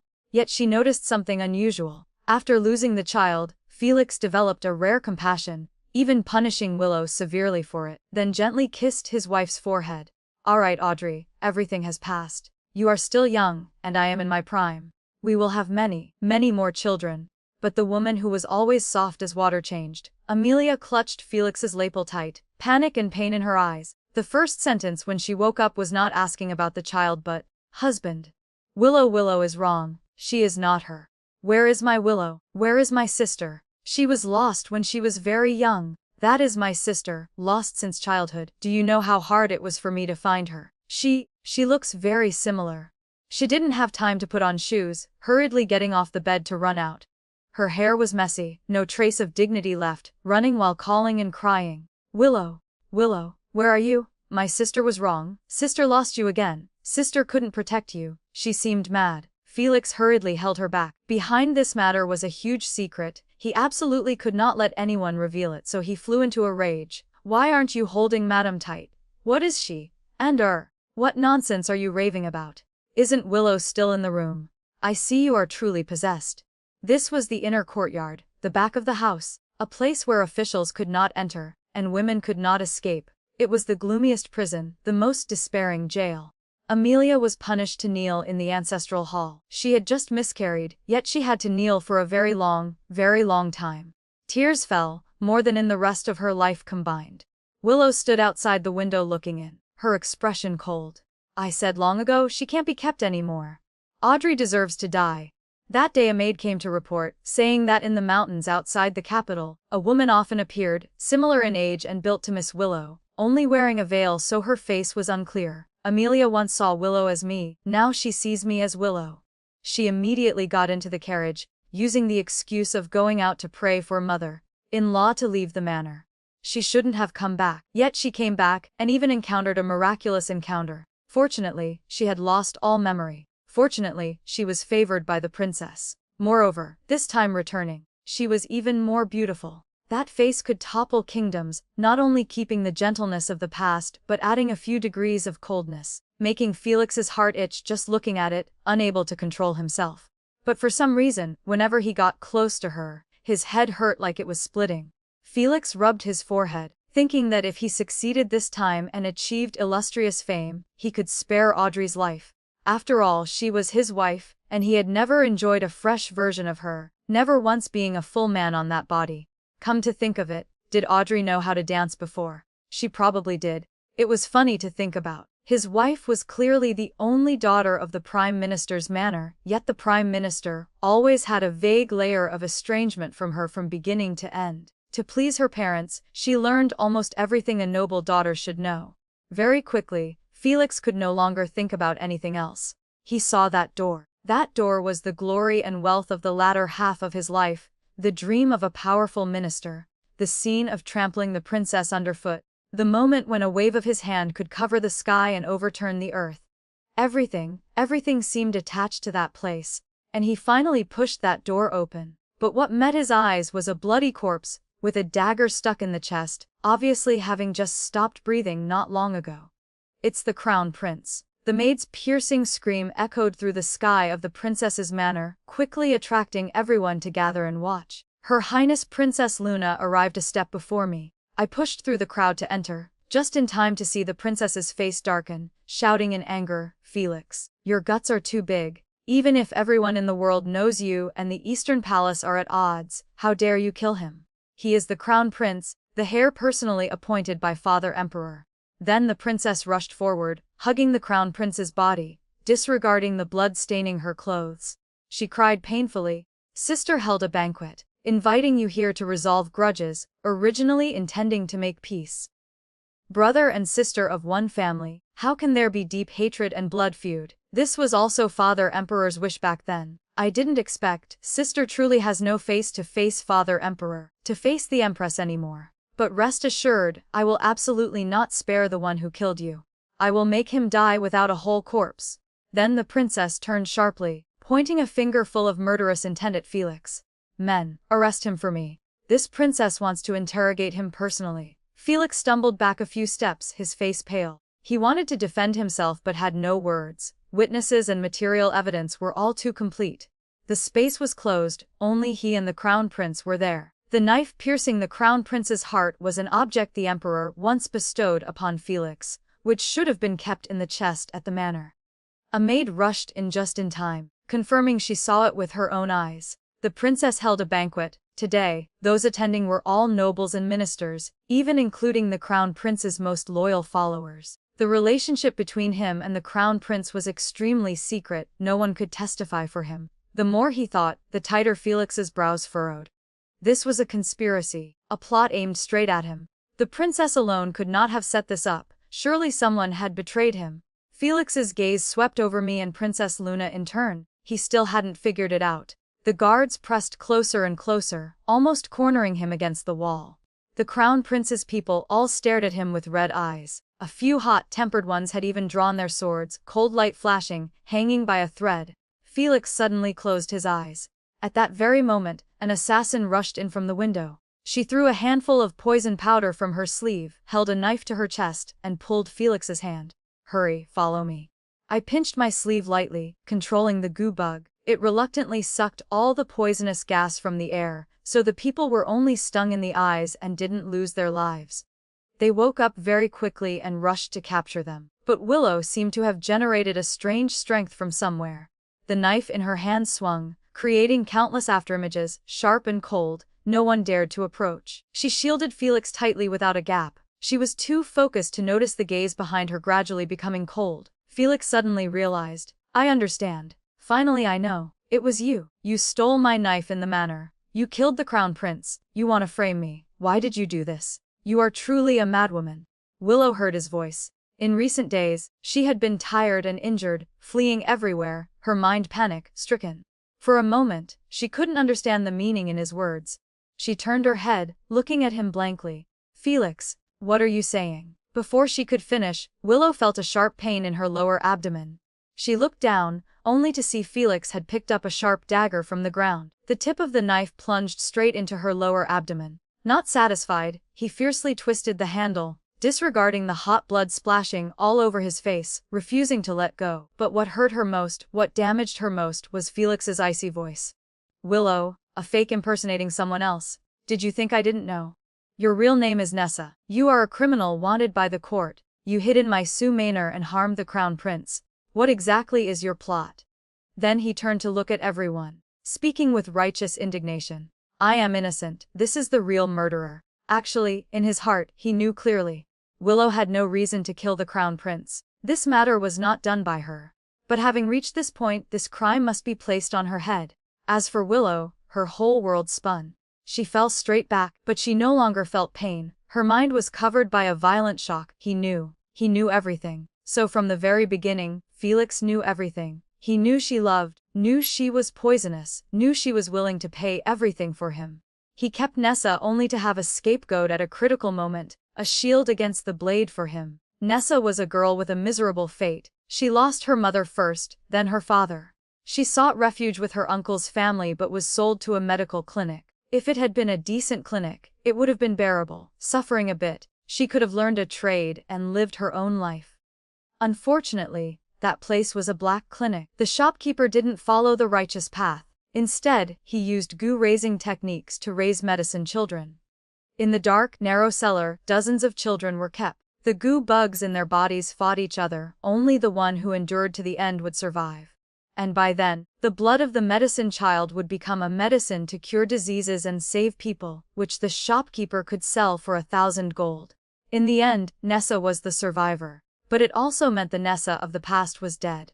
Such an experience carved cruelty, insidiousness, and trickery deep into the marrow of a girl less than 10 years old. Her perception was twisted. She firmly believed that her life and others were inherently opposed. Only when those in her way died could she survive. So even long after, even though Nessa used poison to kill that shopkeeper in retaliation, she still stepped onto a path of no return. As long as she was unhappy, even if it was just a few conflicting words, she would kill. Human life to her was light as a feather because it was filled with her fear, confusion, and cowardice. Finally, one day, she caused a great disaster. She killed a high official. The city was under martial law with arrest orders everywhere. Nessa had nowhere to hide. Her face had been seen by too many people, so she had to burn her own face and mix with the beggars to avoid the officials. Ridicule, bullying, humiliation. These things were not unfamiliar to Nessa. Now with an ugly appearance, the malice from the world increased even more. But she couldn't kill like before. Doing so would attract the officials' attention. She had to endure, coldly glancing at each face, carving them into her heart, waiting for the day of repayment. There was also a hierarchy among beggars. An ugly person being provocative, and a newcomer at that, made everyone angry. Someone slapped her. The slap was heavy, and there were many people. When Nessa was about to break, thinking she would die in this place or kill someone, and be beheaded by the officials, right at that moment, someone reached out and pulled her from the mud. That was when Felix was most proud in his life. He had just finished acting out the break with the crown prince. To increase his reputation, he often did good deeds throughout the capital. "Don't hit her anymore," he said. Felix bent down and threw down 2 taels of silver. "It's human life after all. Call a doctor to check her." He spoke again, then left. Nessa lay prone on the ground, struggling to lift her head, only catching a glimpse of Felix's back. That figure was tall, beautiful, and otherworldly. In her whole life, she had never seen such a person. He was a god, a bodhisattva. He was salvation, an obsession. He was the moon she wanted to hold in her hands, willing to pay any price to touch. From that day on, Nessa became even more crazy. She completely sank into a dream named Felix. Those who opposed him in court, the prostitutes he once eyed. Nessa killed them all, sparing no one. Even if later she had the chance to approach and discovered that the moon was not beautiful at all, and the true face was ugly and disgusting to what extent, she never intended to turn back. Felix and I are truly a match made in heaven. Until the news that the Lord of the Hanlon Academy was about to marry spread, countless noble daughters in the capital shed tears of heartbreak. Only Nessa acted extremely decisively. That night, she climbed the wall into the Prime Minister's manor. Initially, she intended to kill my sister, Amelia, peel off her face, and replace her to live by Felix's side forever. However, in the Prime Minister's manor, she saw Felix having an affair with a maid. The two were arguing fiercely in the room. That person was the real Willow. Willow knelt down and begged him. "Young master, you are a person of noble status. Please let Miss go. She is simple and kind, weak and good. She doesn't deserve to be dragged into this mud. You deliberately approached her. Wasn't it just for that fan-shaped jade pendant? I gave it to you. Just take it and go. As long as you stay away from Miss a bit, I will keep my mouth shut and not say a word, nor ask anything from you. I only beg you, don't let Miss be heartbroken, don't bring disaster to her. Miss deserves to be truly loved, protected, and cherished by someone, not a lie." A deception. In this capital, so many noble ladies like you. If she really marries you, does she still have a way to live? Felix pressed close to kiss her. Willow, do you still not understand my heart? I am not doing this for the jade piece but for you. That night you fought the rebel leader carved deep into my heart. It's just that I want to marry you, but my parents won't agree, so I came up with this bad plan. Willow struggled desperately. Don't be like this. You are the person in Miss's heart. I cannot. She spoke very decisively. I see Miss as my own sister. Two sisters, how can they serve one man together? Young master, I beg you, let me go. Let Miss go. In the end, the two parted unhappily, but Felix still didn't give up, trying to persuade her one last time. Think about it. How many daughters of noble families fight to be my concubine? Willow, opportunities to change destiny in life are few, you must know how to grasp them. Moreover, what I want to grant you is not to be a concubine. You and Audrey are close as sisters, later raising you to be an equal wife is not impossible. In the past, didn't Ewang and Nuing share a husband very harmoniously? The three of us living together can also be happy and loving. Felix flung his sleeves and left. Willow cried until her eyes were swollen. She hugged her knees, curling up in pain on the ground. Should I tell Miss? But she immediately denied it. No, no. The old master has retired for a long time. After the wedding, he will immediately return to his hometown. Miss has no relatives in the capital, and no one by her side to rely on. If everything is exposed, looking at Felix's appearance, he isn't a good person. What if he kills to silences? She was just a lowly maid, never read books, nor understood anything about the court or the big picture. Thinking she had fallen into a desperate situation, she put her finger in her mouth, biting until blood flowed profusely. Right at that moment the window burst open. A voice cold as a ghost rang out behind her. You dare speak ill of my Felix? That female voice was piercingly cold, as if wanting to freeze one's bones. She sighed softly. Ungrateful thing, you have Felix's true love, yet you dare throw it away like a rag. Then you go die, and let me enjoy it in your place. Goosebumps rose all over Willow's body, cold. She stiffened, slowly turning her head. A hand grabbed her throat. Before her eyes was a twisted, ugly face full of scars and burn marks. Willow was so scared she almost fainted, but immediately after, a violent suffocating sensation engulfed her. Nessa had immense strength, lifting her entire body into the air, her voice becoming gentle again. Such a beautiful face, very soon it will be mine. However, that night, Willow actually still had a chance to live because my sister slept very lightly. Hearing the noise, she carried a lantern and knocked on the door. Willow, are you asleep? Did you have a nightmare? Nessa put Willow down, gently stroking her messy sideburns, pressing close to her back like a snake, whispering, do you want to call her in? Actually, compared to your face, I want your master's face more. People say she is one of the top beauties in the capital, and also Felix's legal wife. I am so jealous. Willow tried to struggle, but her shoulder was gripped tight, and with her old injury, she couldn't use any strength. Seeing Amelia waiting outside without an answer, preparing to push the door in. Miss, I'm fine. Don't come in, I'm asleep.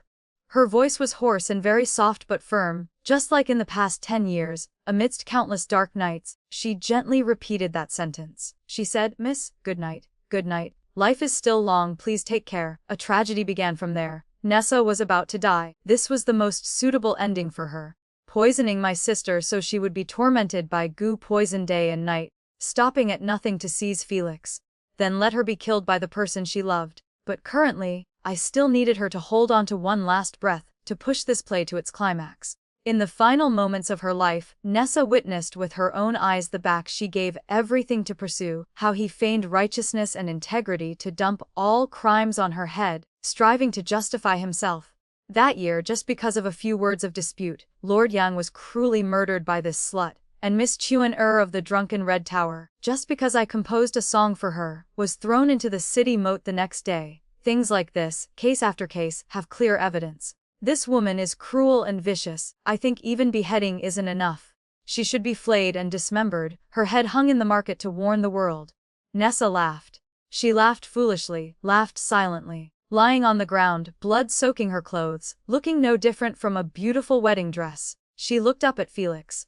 Even using all her strength, she could only see up to his chin. The features were unclear, but he must still be as handsome as before.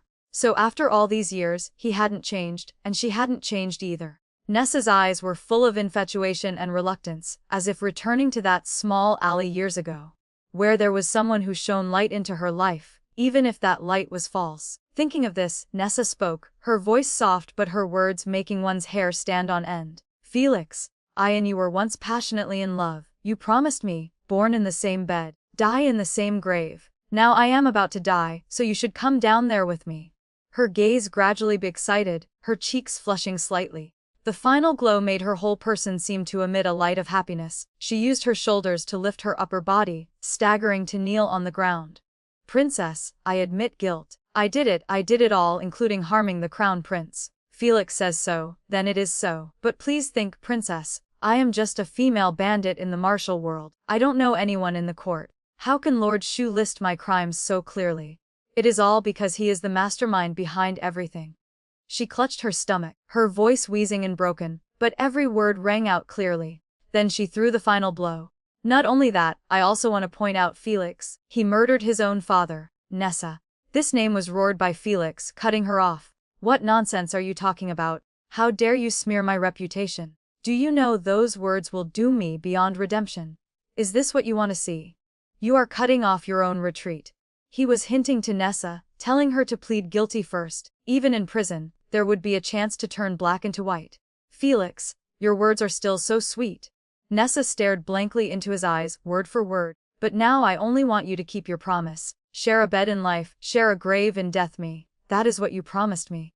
Felix was furious, he stamped his foot in rage. Is your head only filled with these things? Nessa, wake up, can't you see the situation clearly? How ironic, he exploited women, belittled women, despised women, and in the end, he would be defeated by the hands of a woman. Felix was so angry he almost rushed over to add another stab, only held tight by the princess's guards, unable to move even an inch. This dynasty ruled the country with filial piety. Everyone understood that if that crime was verified, even if minced into 1,000 pieces, Felix would not escape the blade. But Felix's father, Minister Shu, was indeed harmed to death by this son of his. When Felix was 16, he passed the civil service exam, gaining fame at the banquet for the Four Gates. This matter deceived outsiders, saying he was a prodigal son who turned back, suddenly enlightened, but it did not deceive his own biological father. Minister Shu was a scholar. He might be pedantic and weak, not a good official, but he valued reputation the most. After learning his son did something scholars despised the most, he almost died of anger. He immediately wanted to submit a memorial to accuse him to the emperor, but was threatened with death by his son. When that impulse passed, Minister Shu began to worry about everything. He thought too much, feared too much, living in anxiety and unrest day and night. Until the following year, Felix stole Willow's credit. Minister Shu immediately fainted from fear. This wicked spawn. Does he want the 9 generations of the Shu family to be buried with him?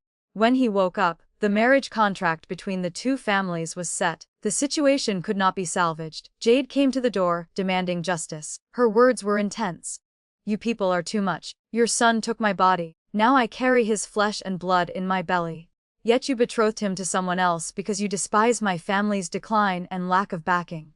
I am not mud for you to mold as you please. Lord Shu, I will make it clear today Felix's top scholar exam paper was written by me for him. If you dare let another woman enter the Shu family's door, I will immediately beat the drum to cry injustice. Does your family want wealth and this grandson, or do you want to reunite in the underworld? Lord Shu, think carefully yourself. Minister Shu almost fainted again. He pinched his philtrum hard and immediately called Felix into the study. No one knew clearly what the two said that day, they only knew that night Minister Shu died suddenly. Jade always thought it was my sister playing tricks to harm him, so the two formed a grudge. She already bore a bad reputation, so she could only grit her teeth and become a concubine. Also, because she felt somewhat guilty about Minister Shu's death, she complied with almost everything Felix wanted. Now the truth was revealed. Nessa blinked. Felix, look at how much I love you. Concubine Xiao had some doubts, so I immediately led her to fight with Audrey. Both sides were damaged, while you remained clean as a sheet of white paper. Isn't that good for you? Felix struggled with all his might, almost roaring. Slander.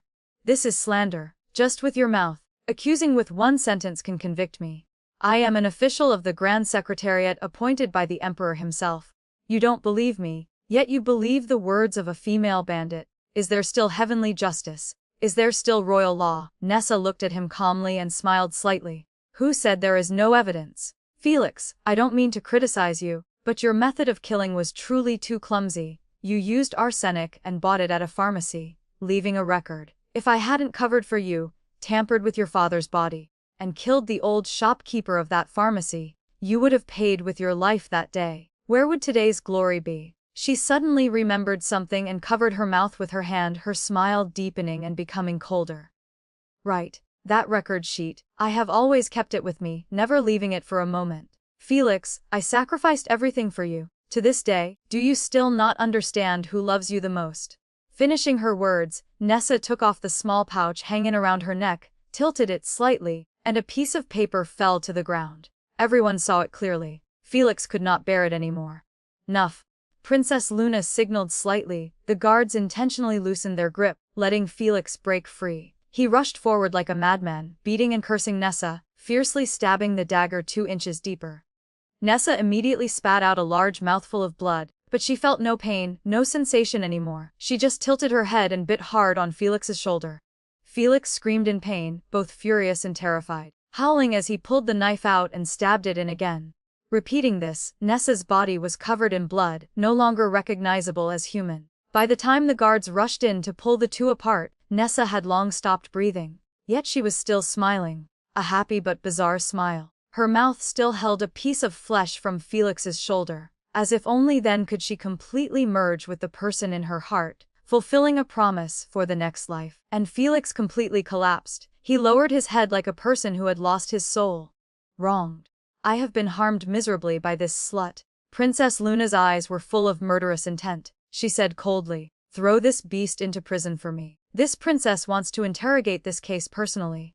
Waiting for the crowd to disperse, I bent down. The blade in my hand grazed lightly, easily peeling off Willow's face mask covering Nessa's face. I held it in my hand, thin as a cicada's wing, clear as jade. Vaguely, I could still see the spirit and beauty of its old owner when she was alive. I sighed a long sigh. Willow, thank you for taking care of Amelia for me all these years. Humans can live as small as ants, but they can also be as beautiful as gods. 2 lines of tears silently slid down my cheeks. Princess Luna also could not bear to watch any longer. She turned around, her voice choking as she said to me, "Audrey, this princess promised you. When this matter ends, I will announce that you have ascended to heaven, saying you were welcomed by the water deity. By then, the person called Madame Sue, your sister, will be a divine woman. Her whole life, whether living or dead, she would be free, belonging completely to herself, no longer related to the Sue family." I wiped my tears dry. "Princess, I still want to ask you for one more favor." 3 months later, Felix was sentenced to death by slow slicing. I drove a carriage leaving the capital, just in time to encounter the execution team escorting a prisoner with disabled hair and an unclear face, dragging shackles through the crowd. Commoners surrounded them, throwing wilted vegetables at the prison cart. "Kill him, kill him." The shouting shook the sky, but Felix in the cage seemed completely unresponsive. Correct, that was not him. The real Felix had escaped long ago. That person was just a condemned prisoner substituted in. Everything went too smoothly. It seemed no one noticed the prisoner had been swapped. Outside the capital, in a desolate mountain area, Felix fled everywhere. He thought he was both lucky and unlucky. Lucky because just a few small gold coins hidden in his boot were enough to persuade the jailer to release him, helping him escape the great prison. Unlucky because hiding in a vegetable barrel transported out from the kitchen, shaking violently, midway the driver changed to a mute. He was taken to this ghostly place with no way out, and chased endlessly by a swarm of white butterflies. Those butterflies were extremely poisonous. Felix saw with his own eyes a sturdy mountain goat bumping into them. In an instant, it was sucked dry of flesh and blood, leaving only a white skeleton. The poisonous butterflies were getting closer.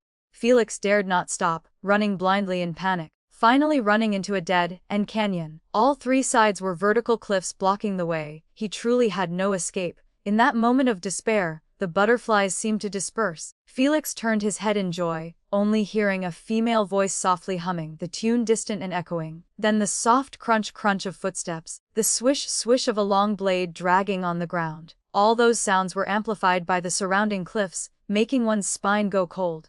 Felix looked around. A person wearing a black robe appeared in his sight. "Who are you? State your name quickly."